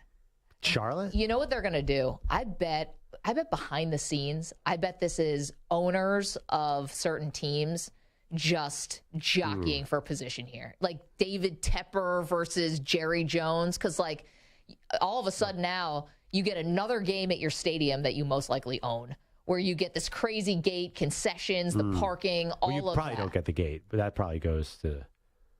Maybe a split? No, I mean, it's got to go to the teams, right? I have no idea. There's no way you get the gate, but you might get the beer. I'll bet you... I'll make a bet. I think I know where it's going. I think it's going to Indy. Think it's going to Indy. Yeah, I mean... It just makes too much sense. I'm looking, and you know why? Because I'm looking at this map, because I mapped my ride from Kansas City to State College, Pennsylvania. Yeah. Indy is smack dab in the middle of all of this. Yeah, well, I mean, Indy, its central location. That's why the Combine's there. It's why the NFL does a lot of stuff there. It is a gorgeous stadium. I mean, a lot of these are great stadiums. Yeah, but if it comes down to an owner battle, then I worry about it being in Dallas. Then Jerry will win. He wins all these battles. 855-212-4CBS, 855-212-4227. All right, coming up, we will tell you surprising odds came out on where Sean Payton will land. I was stunned by this. We'll tell you who is the odds-on favorite to land the former Saints coach. We'll do that in just a moment. Time for a CBS Sports Update. Here is Rich Ackerman.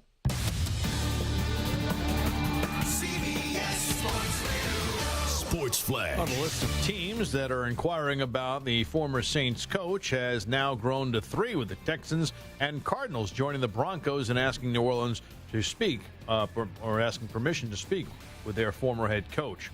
Damar Hamlin is now back home, discharged from a Buffalo hospital earlier today, with doctors satisfied with his progress, and he is continuing his recovery at home.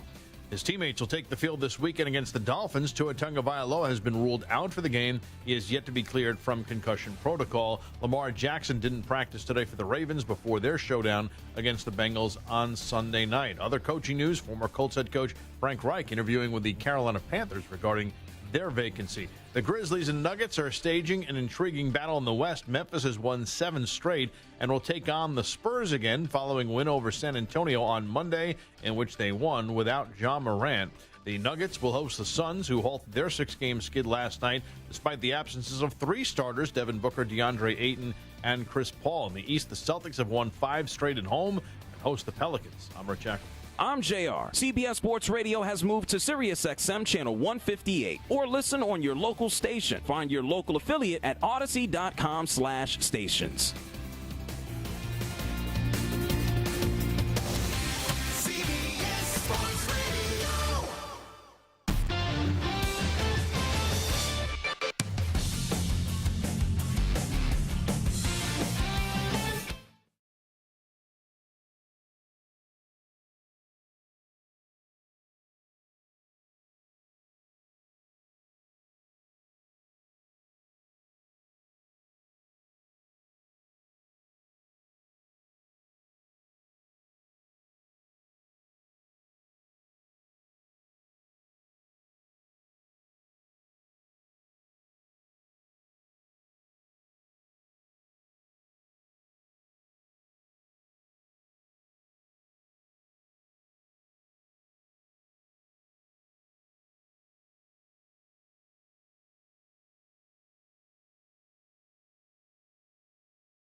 to put it lightly. I mean, he signed a 3-year, $150 million deal before this season. If he plays next year, he'll get nearly 60. And, I mean, it's an astronomical number. He's not what he was, but he's still clearly a very good player. He did not play well, in the playoffs, and he was the only quarterback in the league that started every game to not have a 300-yard game. So clearly he's not what he was. But I would be really surprised. Also, like, the market for Aaron realistically is not what it is for Lamar, considering their age. Lamar just is finishing on a 5th-year option. Aaron's approaching 40. So, I think there's a much better chance if one of them were to be moved that it would be Lamar instead of 12.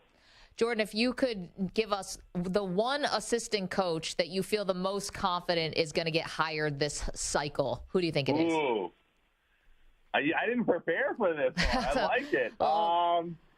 Let's go through. I'm just like a D'Amico Ryans who's getting a lot, or there's not. I tell you this: there's not a hotter name in coaching circles than D'Amico Ryans. Yeah. I mean, he is maybe the two Philly coordinators. Building.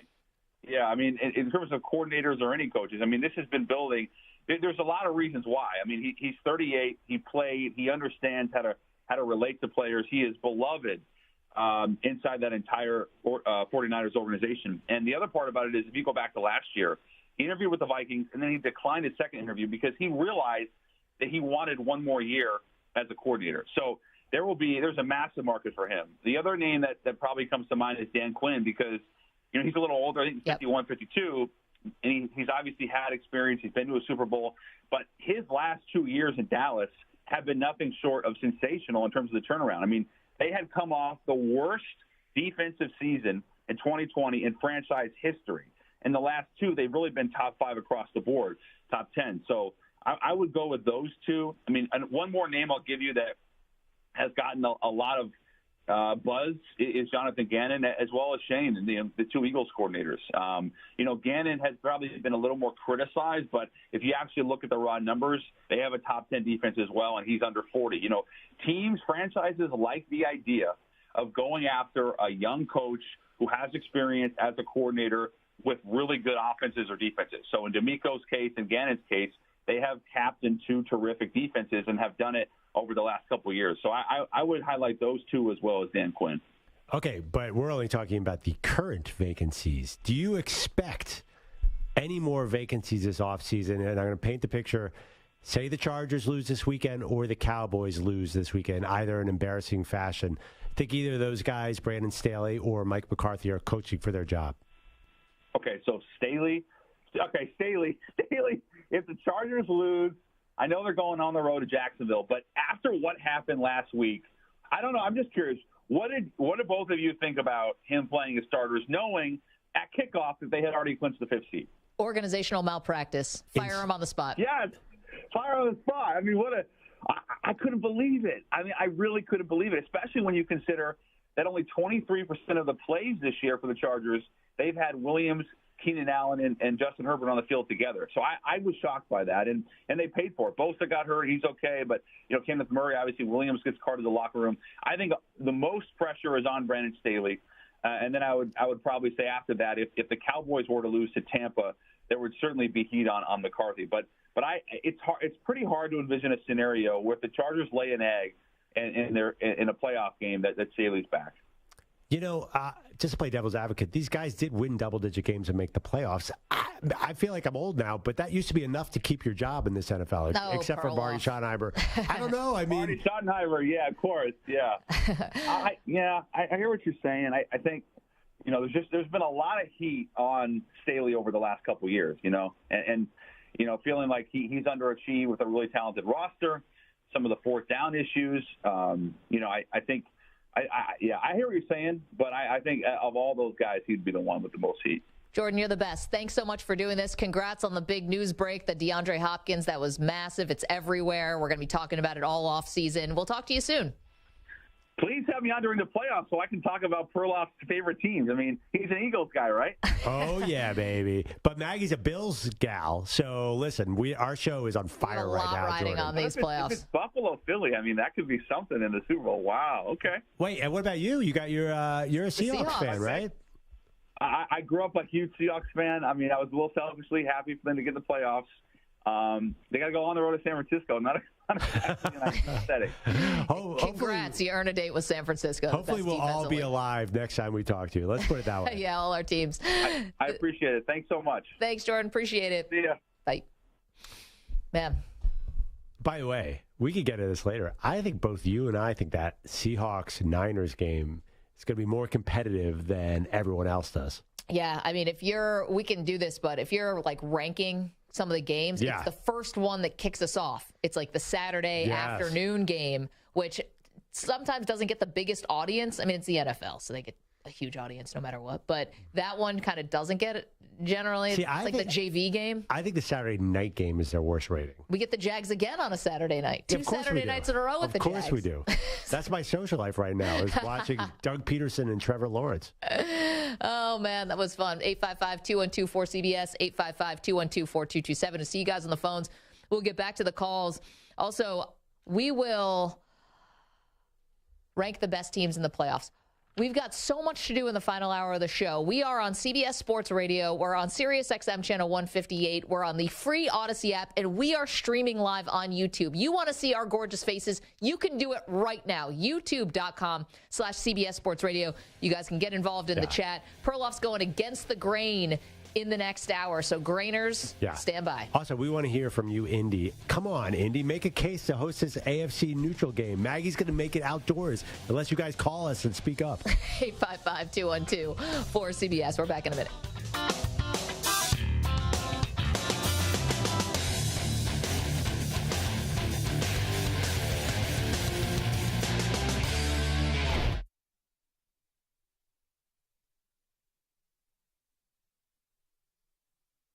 You're in a 5-minute break.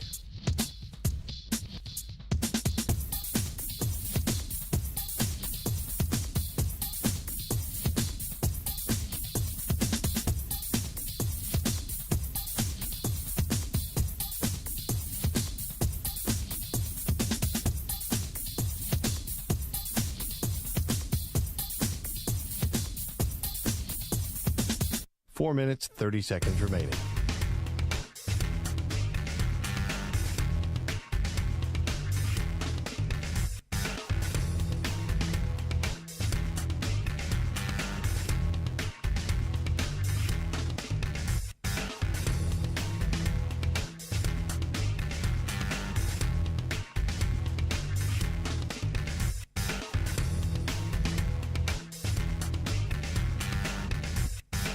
Four minutes remaining.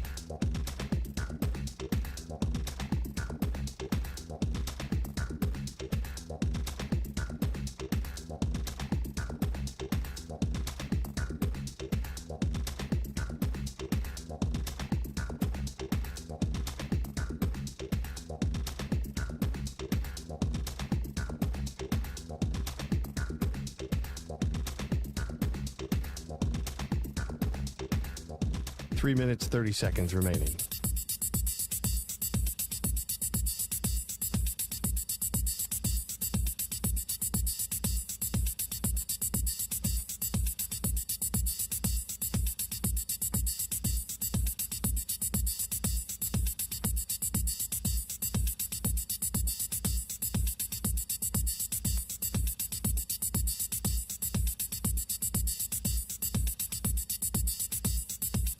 Three minutes remaining.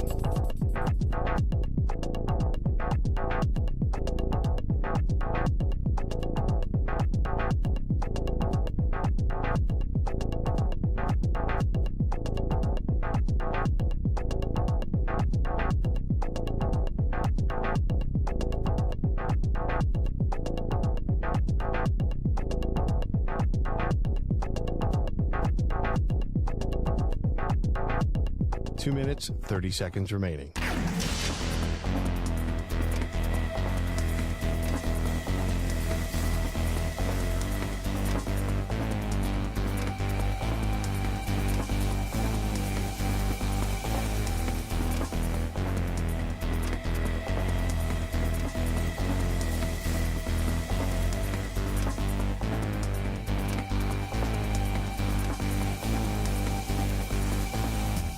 Two minutes remaining.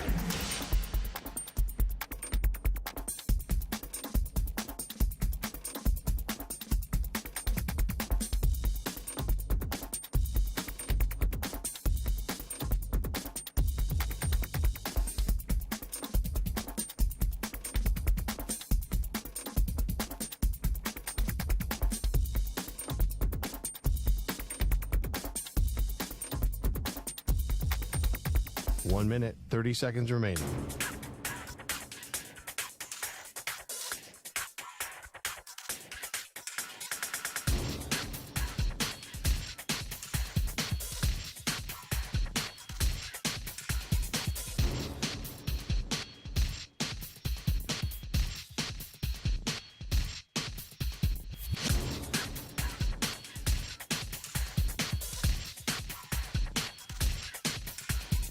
One minute remaining.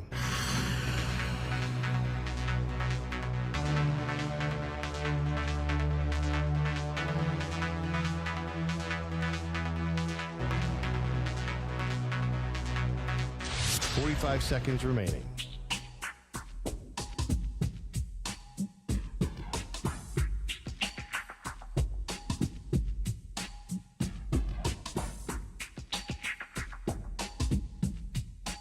Seconds remaining.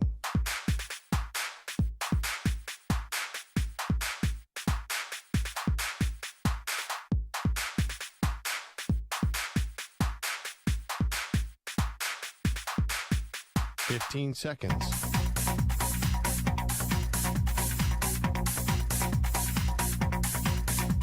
Break ends in 5 seconds.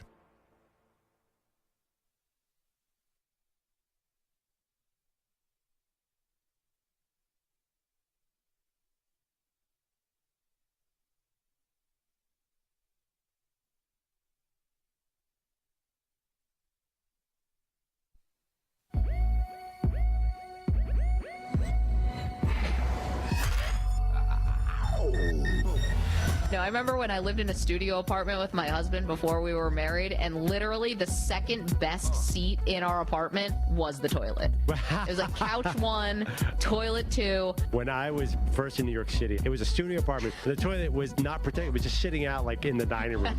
Just like there was no room around it.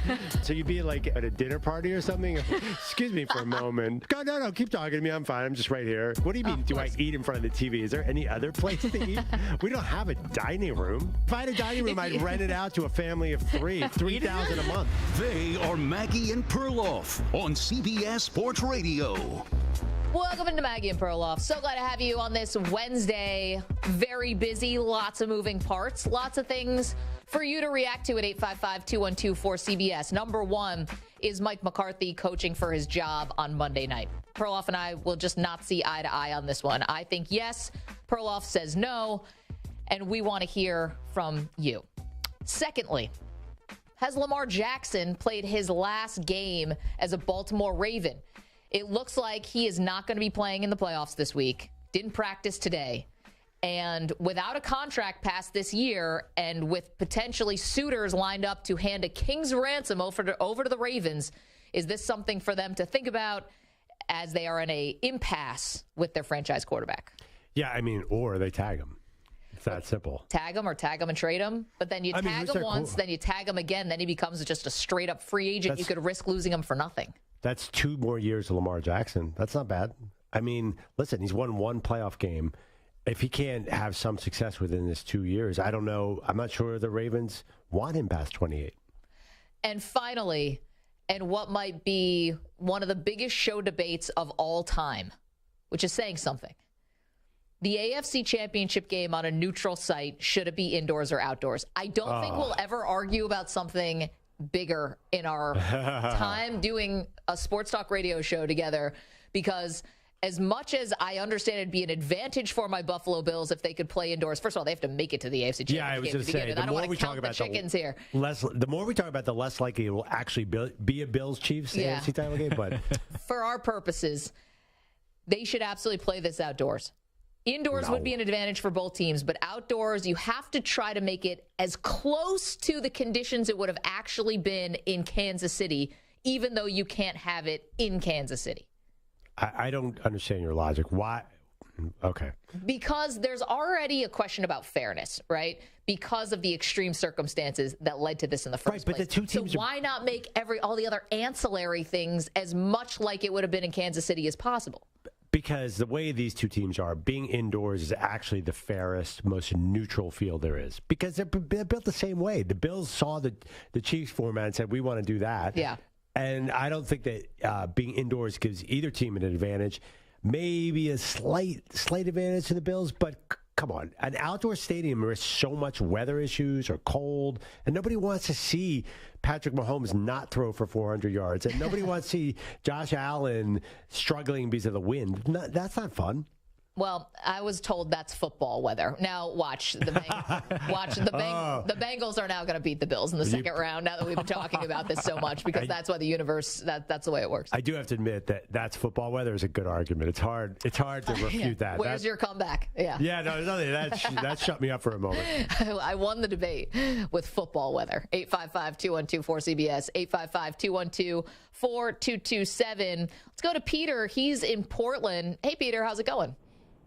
I'm doing good, thank you. You're welcome. What's your idea?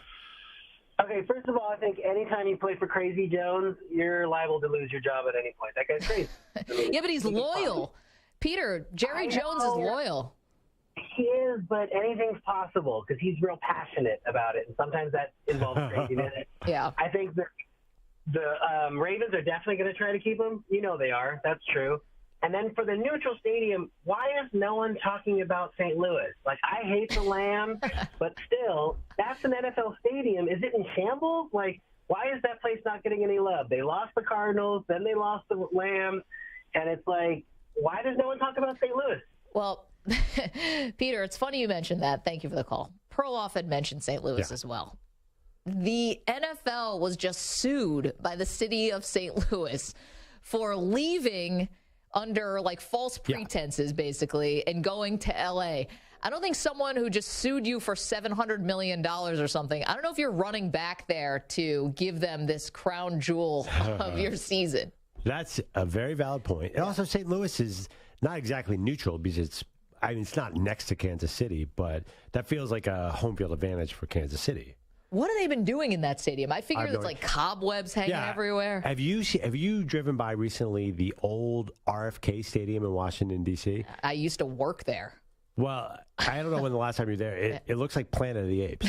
I'm serious. It looks like a destroyed old field. It's still there, I think. I was there as of about a year ago. Mm-hmm. Well, they built like a beautiful new stadium where the Nationals play. Yeah, and the soccer stadium's gorgeous too. So when I covered the first season of the Nationals, I was a stringer for the AP for the first ever season of the Nationals. So the man who was covering the team, I was like his assistant. So I used to cover a lot of those games, and RFK is just a dump. And every day at 4:00, just this cloud of black smoke used to just roll through the outfield. It was like, wait, what was it? What? What was it? I never figured it out. It was something coming over the Anacostia River that I'm positive I should not have been breathing in. Now, if you're talking about fairness, the NFL, there's one stadium I do not expect the stadium to get this neutral game. FedEx Field. Washington is not happening. Dan Snyder is not going to be gifted. No, he's not getting when that. you get dragged in front of Congress, I don't think you also get to host the AFC Championship. Is there another stadium there that Dan Snyder doesn't own that the NFL can go to just to spite him? Yeah, like a big middle finger. Oh, like wherever. High school somewhere? Yeah. In Virginia? Well, maybe like Maryland. I guess Baltimore. Oh, yeah. Baltimore might be that stadium. He'd go to Baltimore. That'd be a middle finger to Dan Snyder. Yeah, I don't the know. National Stadium converted to a football field. But I was talking with Maggie about this. You cannot name any city that is currently in the playoffs because unless they're a 7 or a 6 seed, or actually unless they're a 7 seed, there's a chance that they would host the conference title game on that Sunday. Yeah, it would be like well, that's kind of a nice thing, though. It's like, hey, we believe in you so much, you might be hosting the AFC Championship game. Like Chargers. Listen, what if the NFL office said, you know what, Skylar Thompson's playing this weekend. Might as well have the game in Miami. They're not hosting the conference championship game. Yeah. That would not be a good message to come from Goodell. You know, I don't think the competition. Maggie again. Yeah, I know. I don't think the competition committee would look kindly on that, or whatever that committee is. Let's go to Reed. He's in Indy. Reed's got an idea. What's up, Reed? Hey, Maggie Perloff, loves your show. I listen to it all the time. Appreciate it. And I hear you announce that phone number 1,000 times, but I never can get past 855. So I had to look up the numbers, so I'm glad. So I'm not saying it enough? Do I have to say it more? Oh, boy. No, it's like bad. 855-444-CBS. But anyway. 855-212-4CBS, Reed. Yeah, that's it. Anyway, so the reason why Indy can't do it, word around, the newscasters are saying that there's a conflict scheduling issue. That stadium is going to be used on the date of the football game. So that's I thought we looked this up, though. I thought Reed, that's so funny. I thought we looked this up. I'm getting a lot of notes about a volleyball tournament. So I thought you were joking about that. No, that was dead serious. Wait, what's the date of the AFC Championship game? Because I Googled it, and the first event I thought I saw was February 4th. Yeah, Monster Jam 2023. Yeah, Tickets Monster available Jam, now. yeah. Sunday, January 29th. Unless it's something newscasters saying that the stadium's not available on the date of that. That's why Indy isn't considered a possible venue. Well, Reed, thanks so much for the boots on the ground. Appreciate that. Again, 855-212-4227. I'm glad you could look it up easily, too. Yeah, all I'm seeing is Monster Jam. So maybe it's like a private event that's not available for tickets, so they would have no reason to advertise. Like if it is why would you hold an event in Lucas Oil Stadium if you couldn't sell tickets to it? I have no idea. You're right. I'm actually Googling Sunday, January 29th, volleyball, Indianapolis. I forgot it was called Lucas Oil. I put RCA Stadium. Oh, my gosh, Perloff, what year is it? But, the RCA Dome? Is RCA still alive What's as RCA? a company? No, I'm just kidding. I know, Stu. You're so much younger than all of us. Yeah, I got nothing. This is very bizarre. But what was RCA? They made VCRs, right? Even there was a scheduled volleyball tournament. I'm sorry. Can't they move that to the RCA Dome? How dare you? There's got to be another. Move the volleyball tournament to maybe the Pacers are playing. Move that to the basketball arena. Conseco Fieldhouse. Yeah. It hasn't been called that in a long time either. Yeah. That's a beautiful arena, by the way. You know, I've never been, even though I've been to Indy so many times. That's a bad job by me. Kevin is in Harrisburg, wants to talk about Lamar Jackson's future. Hey, Kevin, what's up? Kevin going once. Got to drop you, bud. Well, I can just tell you what Kevin was going to say. Lamar to the Miami Dolphins. Listen, everybody is going to be in play. That's got to be the number one because he's from the area. Yeah, that one has been put out there before that he really wants to be in Miami. Yeah, and who doesn't? I mean, yeah, especially join the club. Yeah, he's from South Florida. That makes perfect sense. That would be a team to watch. Lamar Jackson, Tyreek Hill, and Jalen Waddle. Oh boy. Yeah, I mean that's crazy amount of speed. But the other thing is, if that was going to happen this offseason, Dolphins don't have a number one pick, first round pick, right? They forfeited it. No, they do have one from Bradley Chubb. No. They took Bradley Chubb. Yeah. I don't think they have a first round pick. Yeah, but maybe future first. Yeah, it's going to take a lot. The compensation, think about it, for Deshaun Watson was the 3 first-rounders, a third and a fourth, if I'm remembering that right, plus 3 players. Plus you had to give him $250 million. You don't think Lamar Jackson's going to get something like that in compensation? I think Deshaun was probably a little bit more valuable than, which his is arms weird. are more dangerous. Yeah, I think, but again, part of what drove the Deshaun Watson thing was the market. It was just an open bidding war for him, and we'll see if we get there with Lamar Jackson. As you know, it's shaping up to be. If it is an open bidding war, then the price is going to be huge. How about Jacob? He's in Pennsylvania with an idea about where to play this AFC Championship game, if indeed it does come down to the Chiefs and the Bills. Hey, Jacob. Hey, guys, what's going on? We're doing great. What do you have? Did anyone mention Cincinnati yet? We thought that would be mean because in this scenario, Cincinnati has lost to the Buffalo Bills or the Dolphins. Like, if it played out that way, doesn't it seem kind of mean to do that to Cincy? Let's just put our feelings aside. I think that if they can't be in the championship game, let their fans at least, enjoy it. Would they enjoy it, though? Last year. Yeah, I know, but I don't think they're satisfied with that, Jacob. I mean, you had Joe Burrow, and thank you for the phone call, talking this weekend about as long as I'm playing, our championship window is open.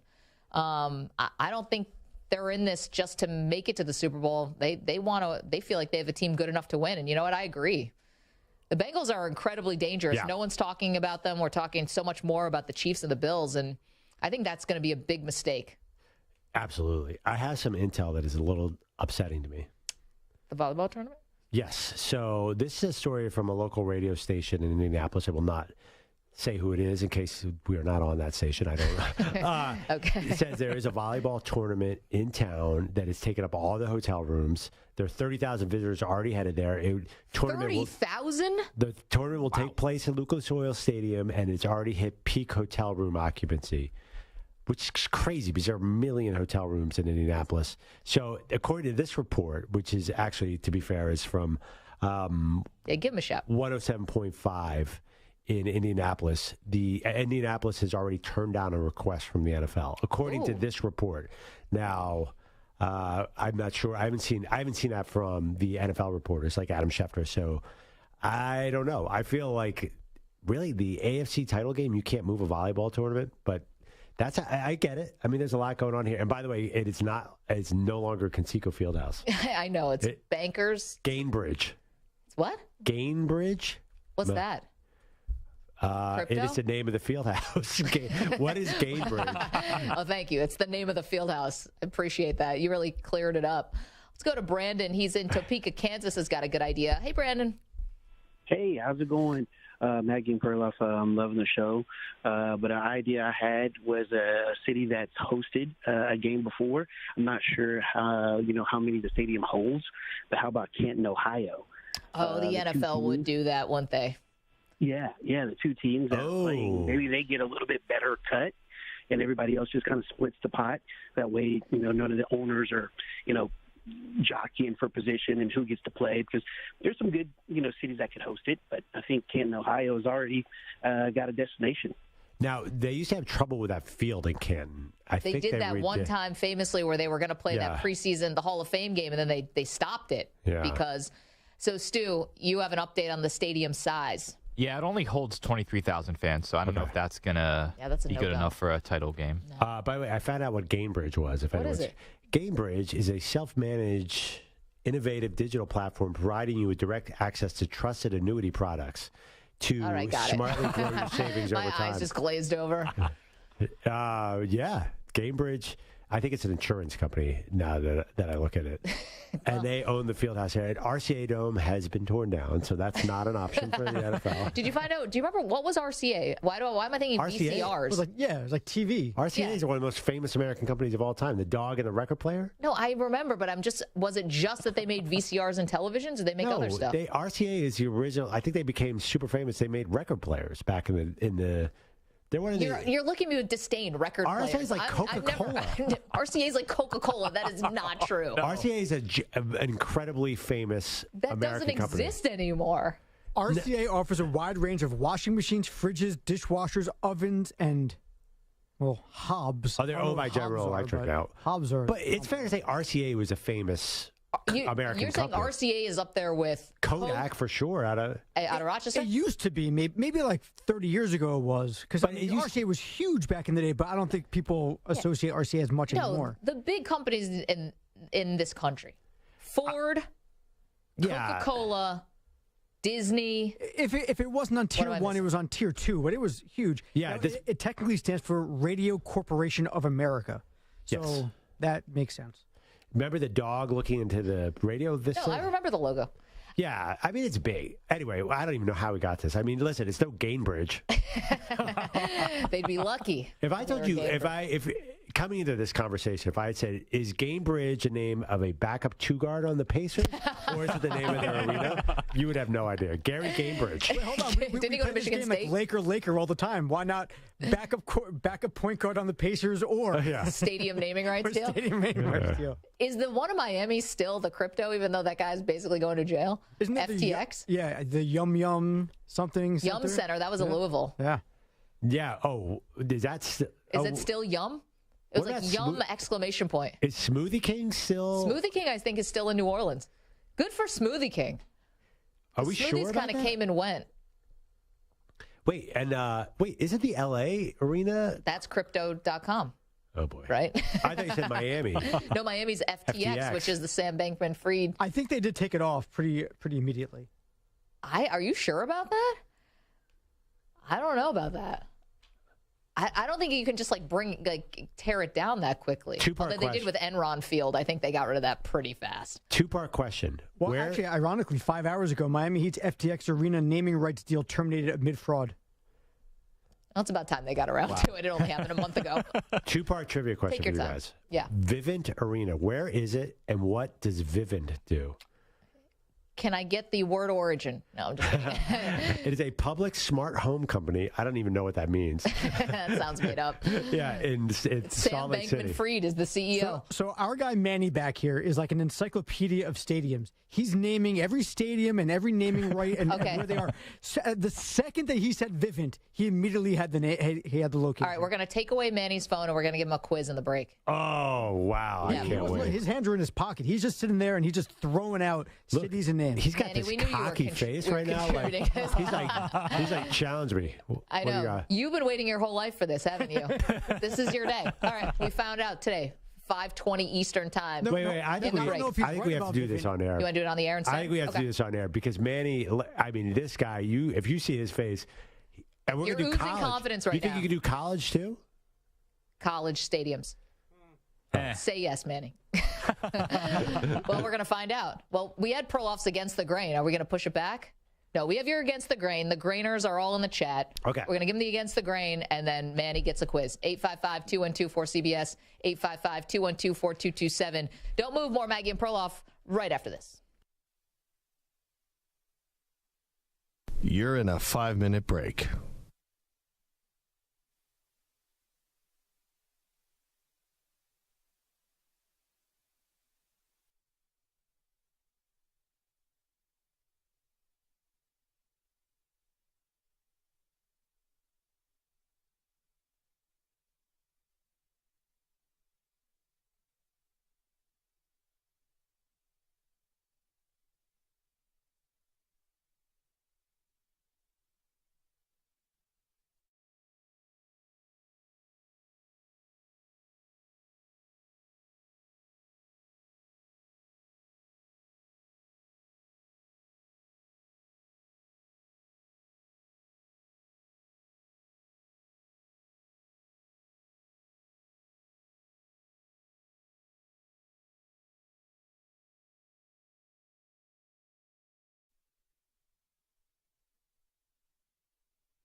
Back on Maggie and Perloff. We have a lot to get to. I have an Against the Grain on Dallas Cowboys coach Mike McCarthy, Cowboys coach for now.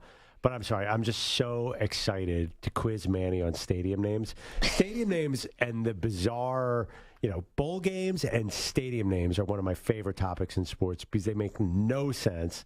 But apparently we have an expert. How do you make friends?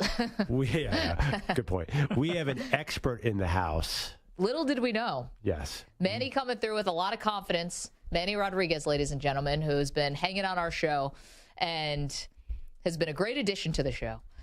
Suddenly we found out Manny's hidden talent is apparently he's very confident about stadium names. Manny, how did you become an aficionado of stadium names? Lots of long nights on Wikipedia, unable to sleep. Oh, wow. That got kind of dark. Okay, well, let's make it fun. We'll give you a couple here, and you have no phone, no Google, nothing like that. If you're watching on the live stream, we're having a glitch problem, so you can't see Manny, but you hear. Okay, let's see how good Manny is at stadiums. Thank you, Stu. Where do the Denver Nuggets play? Ball Arena.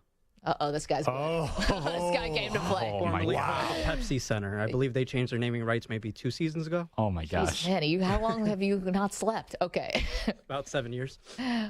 Where do the Washington Capitals play? Washington Capitals play at the same place where the Wizards play. It's no longer the Verizon Center. It's the... Ooh.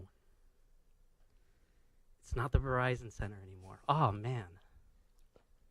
I'm already impressed. Just you knew it wasn't the Verizon Center. It was Verizon Center when I was covering the team. It's a bank, isn't it? Capital Arena. Capital One Arena. 2 for this 2. Guy. Who brought this guy? All right. Where did the Phoenix Suns play? Phoenix.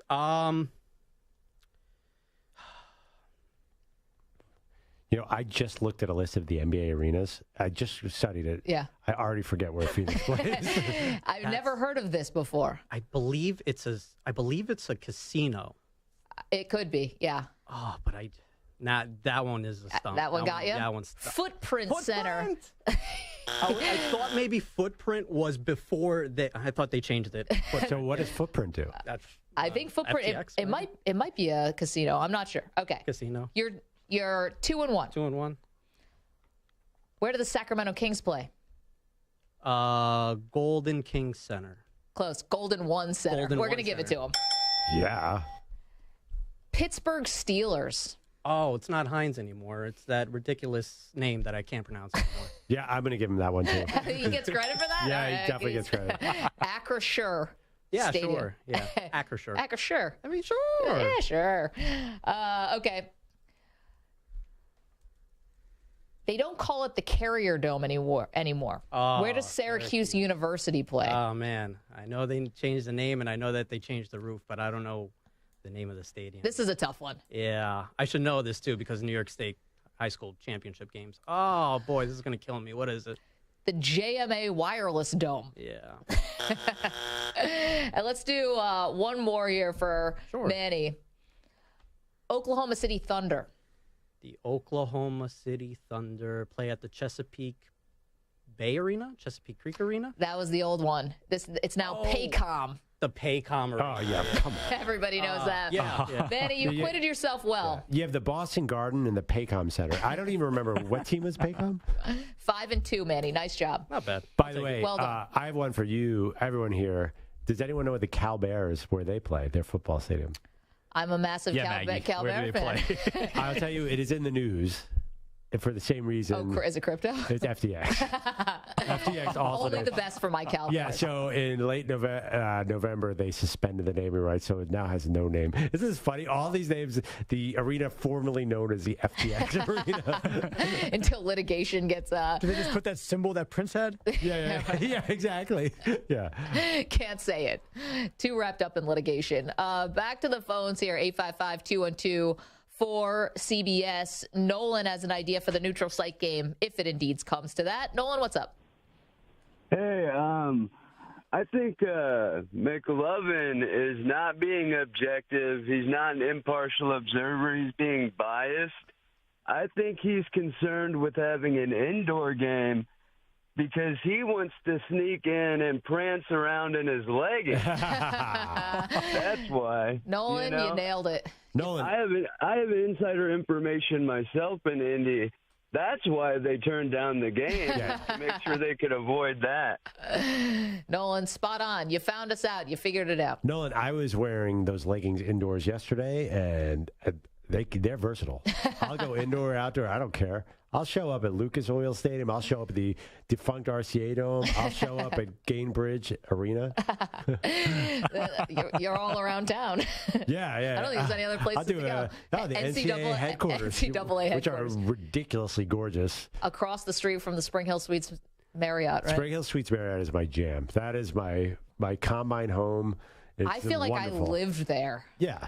I remember Indy, and they had the Super Bowl. I was in the Spring Hill Suites. It was the best time. So Indiana's the best Super Bowl city in the world. Indianapolis, you're right. I love it because you can walk everywhere.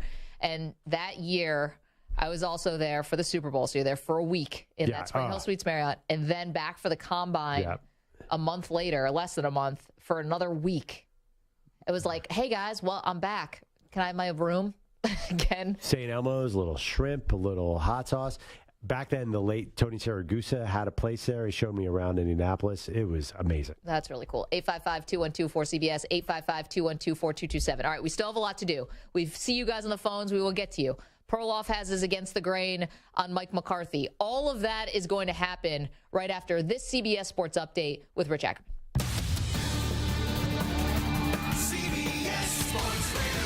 Sports Flash. And it's sponsored by Progressive Insurance. Your small business keeps you on the go. Progressive Commercial Insurance keeps your policy within reach with their easy-to-use mobile app. Learn more at progressivecommercial.com. Damar Hamlin keeps making great progress, and today the Bills' safety is home after being released from the hospital earlier and will now continue his recovery at home and with the Bills. Hamlin's teammates are just days away from opening the playoffs against the Dolphins. Miami will not have quarterback Tua Tagovailoa, who remains in concussion protocol. It doesn't look good for Lamar Jackson's status with the Ravens quarterback still not practicing. Frank Reich reportedly interviewing with the Carolina Panthers for their head coaching vacancy, while the Texans have asked the Saints permission, as well as the Cardinals, to talk with former head coach Sean Payton. While the Grizzlies and Nuggets are fighting it out for the top spot in the West, the Pelicans aren't far behind, just 2.5 games off the pace. They'll take on the Celtics in Boston, where they've won 5 in a row. The Grizzlies go for their 8th straight against the Spurs after a win over San Antonio on Monday, while the Nuggets take on the Suns, coming off a win over the Warriors last night. But Chris Paul and Devin Booker remain out. I'm Rich Ackerman. 58, or listen on your local station. Find your local affiliate at Odyssey.com/stations.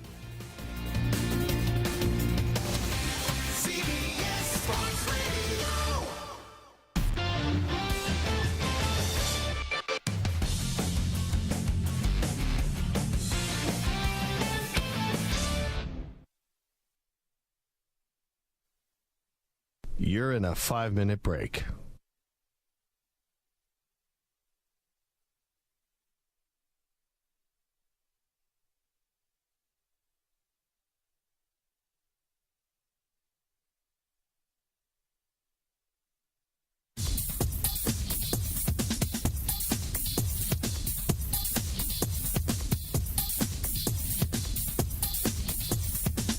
Four minutes, 30 seconds remaining.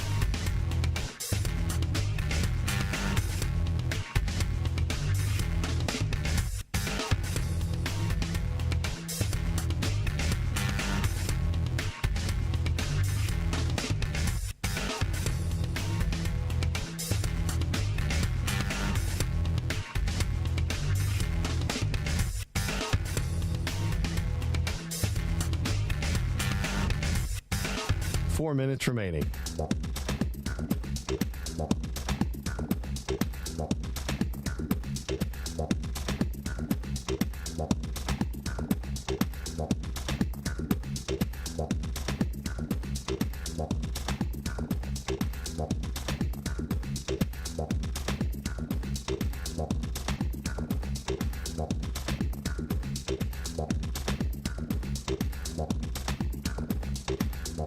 Three minutes, 30 seconds remaining.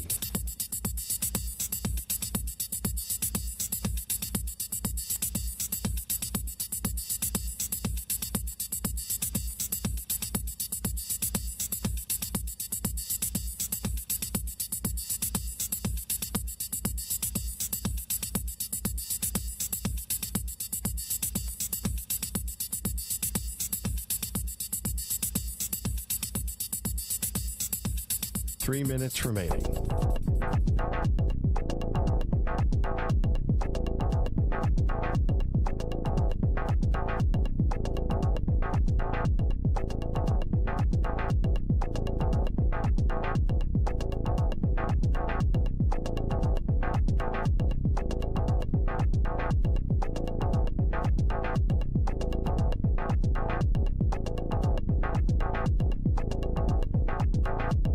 Two minutes, 30 seconds remaining.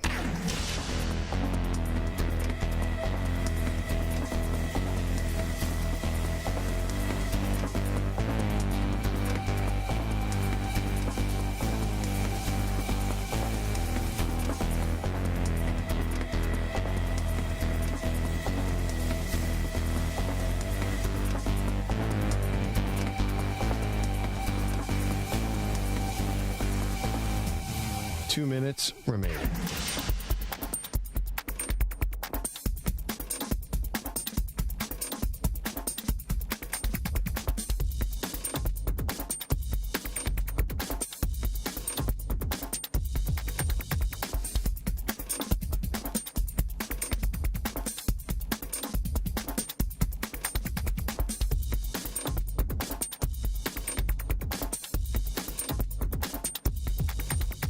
One minute, 30 seconds remaining.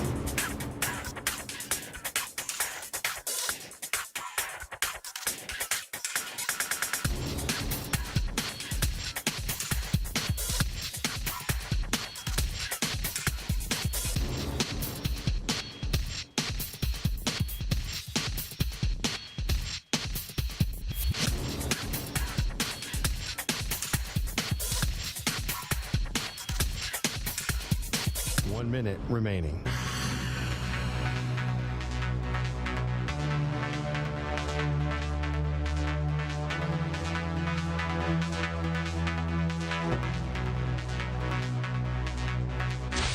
Five seconds remaining.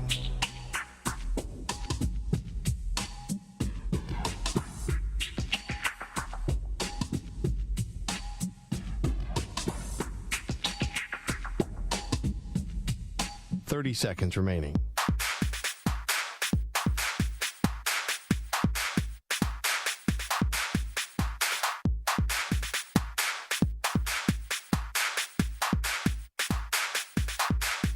Fifteen seconds.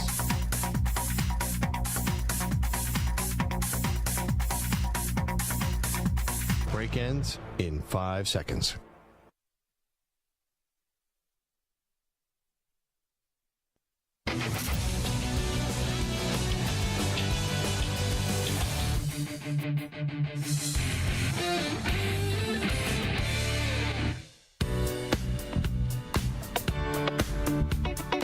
Welcome back to Maggie and Perloff. If you missed it, Manny acquitted himself very well in our stadiums quiz. He went 5-2. Nice job.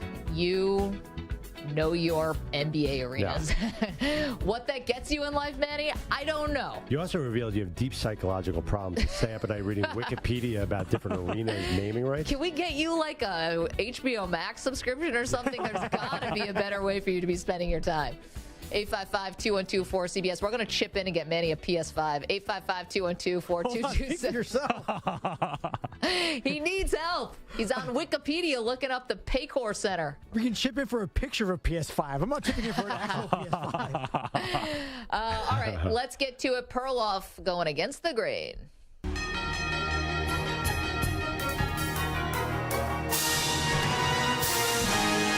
Against the grain. Okay, I am going to paint a scenario for a nameless NFL team. Picture this, Maggie. Picture that you let a former Pro Bowl receiver go for nothing, fifth-round pick, because you didn't want to pay him. Picture your second or third best receiver injures his knee the year before. He's not back. Picture you lose your Hall of Fame left tackle in training camp to a avulsion injury to his knee. I don't know what that means. Anyway, that happened. Sounds painful. You let your best pass rusher, arguably, Randy Gregory was pretty good, but you let a great pass rusher go, and you also lost another tackle in La'el Collins, And week 1, your quarterback broke his thumb, which is important for a quarterback, as I recall. And the guy you paid all this money to play running back is by a distant second slowest running back on your team. Nothing is pointing up for this anonymous team. And yet, they go out and they win 12 games. Are you thinking what I'm thinking? They must have the coach of the year. Everybody must be so excited to have this coach here. Wow. No, it's the exact opposite. It's the Dallas Cowboys, and we have to fire 12-5 Mike McCarthy. Fire 2 seasons in a row, 12-5. If you add those up, that's 24-10, Maggie. I know you said no math, but 12-5 2 years in a row could be perceived as a great job. But for some reason, we just view the Dallas Cowboys completely differently. I think in large part because of their wild popularity. The expectations were just too high for what that roster is. We see those guys wearing the star, and we assume they themselves are stars, but that's not how it works. This team is, in some ways, in the process of rebuilding certain parts of the team. There's no reason that they should be expected to go on a deep playoff run. Now, maybe they will, but if they don't, I don't think that's cause to fire their coach. I think Mike McCarthy should be safe, win or lose on Monday night. Well, it's a compelling case. But unfortunately, it's going to fall flat because if they lose, you forgot to mention what is the biggest thing that's working against Mike McCarthy, Sean Payton. If he wasn't available, I think you might feel a little bit better if you're McCarthy. The day that Payton had that press conference in New Orleans where he stepped away, that's when the heat got turned up on McCarthy. Maybe just the perception of it. But, sometimes the perception is reality, as the cliche goes. And I think that's the moment where the wiggle room just is not as much as if Sean Payton was still at the Saints. I mean, you're right. Listen, if you get Sean Payton in the building, there's a really good chance everything clicks. The team looks really good, and they go 12-5. Just like Mike McCarthy. Nothing's happening with Sean Payton. Yes, you're going to overrate that roster even more, but Sean Payton's there, and it's going to be the same result. There's also a couple more guys there. Like, this roster isn't so barren as you make it out to be. You forgot to mention Micah Parsons, who was the Defensive Rookie of the Year last year. Parsons is great. You forgot to mention Trayvon Diggs, who is a fantastic corner coming off an excellent season. Jaron Kearse is an excellent player. You forgot to mention Armstrong, who's been awesome. DeMarcus Lawrence is super high paid. I know there's some tough news about Sam Williams, who has a warrant out for him for a car accident he was in recently. No. There's talent there, but they're not. This has been known to be one of the best offensive lines in the league, and I know they lost Tyron Smith, but they acquitted themselves very well. Yeah, and lately they've been up and down. They've been moving guys in and out. And CeeDee Lamb is a number 1 receiver. He's a number 1 receiver who makes lots of mistakes. And by the way, the other guy I'm defending, Dak Prescott, leading the league in interceptions, terrible against the Commanders. But I put in my column today against the grain. You can find it at Andrew Perloff. There are so many interceptions where he's hitting a guy between the 8 and the whatever number it is. It bounces off a receiver's chest and goes in the defense. That happened so many times this season. Listen, I agree with you. The lack of weapons for Dak Prescott this offseason. We said it this offseason, but it was no. The Cowboys are going to get back to this power run team, with Elliott and Pollard. But we said it then, like Noah Brown being your second best receiver. It's obviously lacking there. And we know because they made the trade for T.Y. Hilton and flirted with Odell Beckham Jr. for half the season. So they knew they were down and they didn't have enough firepower on the receiving core. They got to fix that this offseason. 855-212-4227. Clint is in Texarkana, Texas. Hey, Clint, how are you? Hey, appreciate y'all letting me have my opinion here. Yeah. So y'all both are obviously knowledgeable Cowboys fans. I've been a long-suffering Cowboys fan. I think y'all are missing the main point. And Sean Payton would never come to Dallas. The last coach who was not a yes man was Jimmy Johnson, and we know how that turned out. For heaven's sakes, the Monday after Cowboys games, the coaches all get around a table, and Jerry Jones and Stephen Jones lead that meeting where they analyze the football game. Can you see Sean Payton sitting at that table letting that happen? No, not at all. No way. So I also think Parcells is probably the last guy who wasn't the yes man, right? Right. Okay. Jerry wants a yes man. When Mike McCarthy was hired in the press conference after the hiring, he said he just told Jerry what he thought Jerry wanted to hear. Openly said that. Yeah. So he's too loyal. The previous coach, was there for a decade. and underachieved and underachieved and underachieved. So I don't think he's going anywhere. By the way, Clint, it's a great point. Clint, one of my most disappointing NFL players of all time is from Texarkana, Texas. What do you mean most disappointing? Guy I was sure was going to be a number one pick, so much talent. His arm was a complete rocket. Ryan Mallett's from Texarkana. And I was sure when he went to Michigan, I thought he was going to redefine the college game and then be the first overall pick.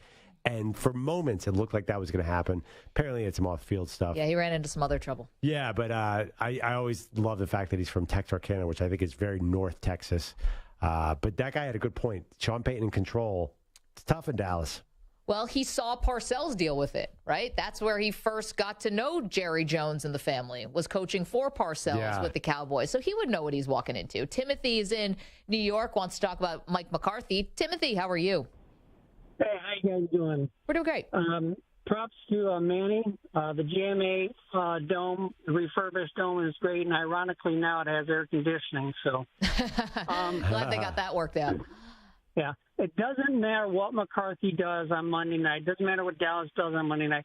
They haven't been relevant in the playoffs for years. I'm a Giants fan. I'm saying this as a Giants fan, but honestly, their problem is they have the Al Davis syndrome.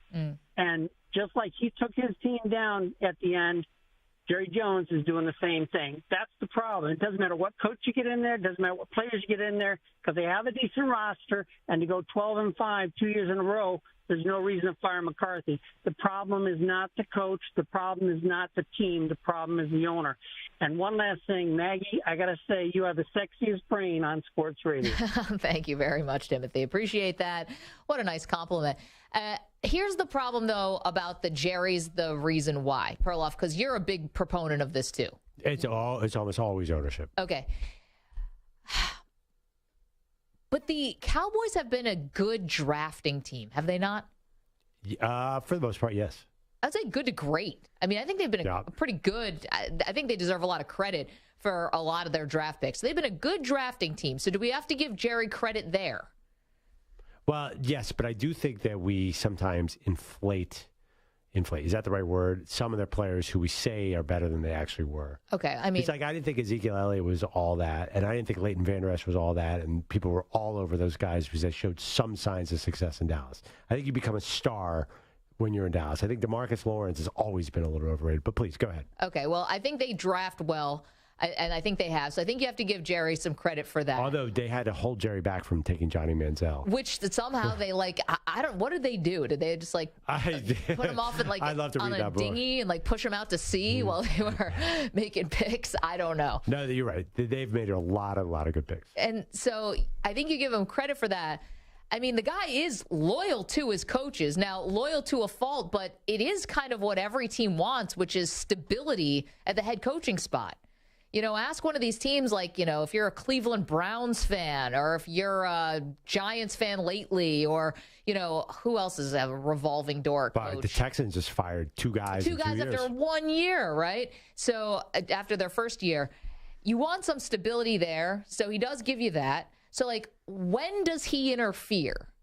Because, the off-the-field stuff, is the reports of the illegitimate child or the things that are more embarrassing, is that what you're talking about trickles down? Because, what impact is he having on the wins and losses? Well, I mean, listen, he's setting the level of professionalism and everything else from moment one. And also, the guy's talking to the press all the time. There's so much actual stuff. He was flirting openly with Odell Beckham. There's so much more. Yeah. His influence on every part of the operation is clear.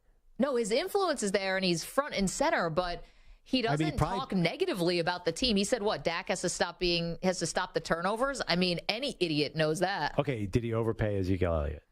Yeah. Did he overpay DeMarcus Lawrence? Well, I think Lawrence is good. Yeah, that good? Well, in Randy Gregory, it was over language in the contract. Maybe that was important to them. I don't know. That wasn't about production. I mean, I think they didn't. But the Amari Cooper contract. A lot of people this week are saying they overpaid Dak as well. They love Dak. And everybody killed the Cowboys for letting Amari Cooper go for a fifth-round pick. Well, you didn't. You thought Amari Cooper was washed. And by the way, I know he had some success, but he had some key drops for the Browns. Well, the other part is, I think then it's like you saw the Amari Cooper trade before, Hollywood Brown gets traded for a first-rounder. Yeah. And you're like, wait a minute. How did Amari Cooper, I know he's making a lot of money, but how did he get traded for a sixth-rounder? And fifth rounder. Yeah. Hollywood Brown gets traded for a first-rounder. I don't understand anything about the Hollywood Brown trade, but that's a great point. By the way, the last time I think the Cowboys were close in the postseason was this day in 2014, January 11th, because I woke up today and saw Des Bryant tweeting like crazy. Oh, about the catch? The catch, non-catch was January 11th, 2014. It's January 11th. Can you imagine if we have something like that? I would love a huge Cowboys controversy. I want to come in here on Tuesday morning and see a catch, non-catch. But the funny thing about was that team in your, if you look back, back 8 years, were they a Super Bowl threat in your mind? They were sort of like this team where you knew they could win a lot of games, but I thought even at their best under Jason Garrett, there was always a ceiling. And what's the common ingredient? It's Jerry Jones. Well, also, was Romo that, Yeah, I mean, that's another thing. We're doing the Romo thing with Dak. Very similar. Yeah. There's a lot in common. He's good. Is he good enough? I mean, he's really good. Romo was great. Yeah. I mean, Romo's numbers. But his highest profile mistakes were in the postseason. Yeah. I mean, obviously. Romo's numbers aren't as gaudy compared to today's quarterbacks, but at the time they were. Yeah. Yeah, no, it's really interesting. I think the common ingredient is the Cowboys, and I think there seems to be a limit, and I have to point to Jerry Jones and how far this team can go. Maybe I'm wrong. Maybe Sean Payton comes in and wins the Super Bowl. I mean, listen, they're going to have Brian Daboll at the Giants and Nick Sirianni at the Eagles to contend with. I don't even know if you pick them to win that division if Sean Payton goes there. How about this from Matthew, who's in the chat? He said if Payton was all set on going to Dallas, he had a chance going back to 2012 when the league voided his contract. This is after Bountygate, I guess? Is that what he was referring to? I don't remember his contract getting voided. So he had a year suspension. Huh. If we're talking about Bountygate, which I think we are, in 2012. That's a great question. But I don't remember about it being voided. I have to look that up. No, I don't remember. I didn't understand any of that, by the way. I thought Bountygate? I thought it was the craziest over-punishment, especially Sean Payton, because clearly Greg Williams, the defensive coordinator, who did it all. Yeah, but it's kind of like institutional knowledge. I know. Lack of institutional control, is that what they call it in the NCAA? But a year for that when every team does it felt strange. Well, and the league apologized to them, and they ended up getting exonerated off of that, like Vilma and those guys. Yeah, and I still think, and you know how I feel, I think the Calvin Ridley year is crazy, too, for a parlay that didn't involve the team. Wouldn't it be great if he was on Jacksonville this weekend? Right? He got traded to Jacksonville, right? I totally forgot that he's going, give me the Jags in 2023. Yes. I remember people were tweeting during the game, I can't wait for Calvin Ridley to play there. I think that might be the game of the weekend. It's the smallest spread. It is. I mean, it's the Saturday night game, so they basically buried it. But it's a 9-8 team versus a, what are they, 10-7 team? This is like the two, but in terms of the quarterbacks, like this is awesome. You have Herbert and you have Lawrence both playing in their first playoff games. Perloff, get on board. Is that I will, okay, side bet. I'll bet you when it's all said and done, there are 4 games that rate higher than that. No, but that's also because they put it on Saturday night. It's not like it's not the Chiefs Bills, it's the Jaguars who are 9-8 and haven't been there since 17, and the Chargers who haven't been there forever. I don't know. Herbert versus Lawrence. Brandon Staley, is he going to make a mistake that costs him his job against now Doug Peterson? Could he make a run? I love this game. This is one of my favorite games. I'm going to be in San Francisco for this, watching it. Yeah, I mean, listen, Trevor Lawrence against the Titans didn't do anything, and the defense won the game. Is that going to happen again? Yeah, that game was not as compelling as I wanted it to be. And whatever, it doesn't matter. The Chargers could be up by 4 touchdowns. They will always be in a 27-20 game, one way or the other. I'm sorry, it's the Chargers, Maggie. Yes, we got to go. We're wrapping up. Mike Samter's giving me the wrap sign. Maggie, go. Stop talking. I got to go. Mike Samter, Stu Kovacs, Manny Rodriguez knows where every NBA team arena savant. Yeah. What a thing to put on your resume. Thank you to Jordan Schultz. Thank you to Vince Wilfork, who joined us earlier. If you missed any part of the show, we have a podcast. We'll see you guys tomorrow on CBS Sports radio stations across the country and youtube.com/CBS Sports Radio. See you tomorrow.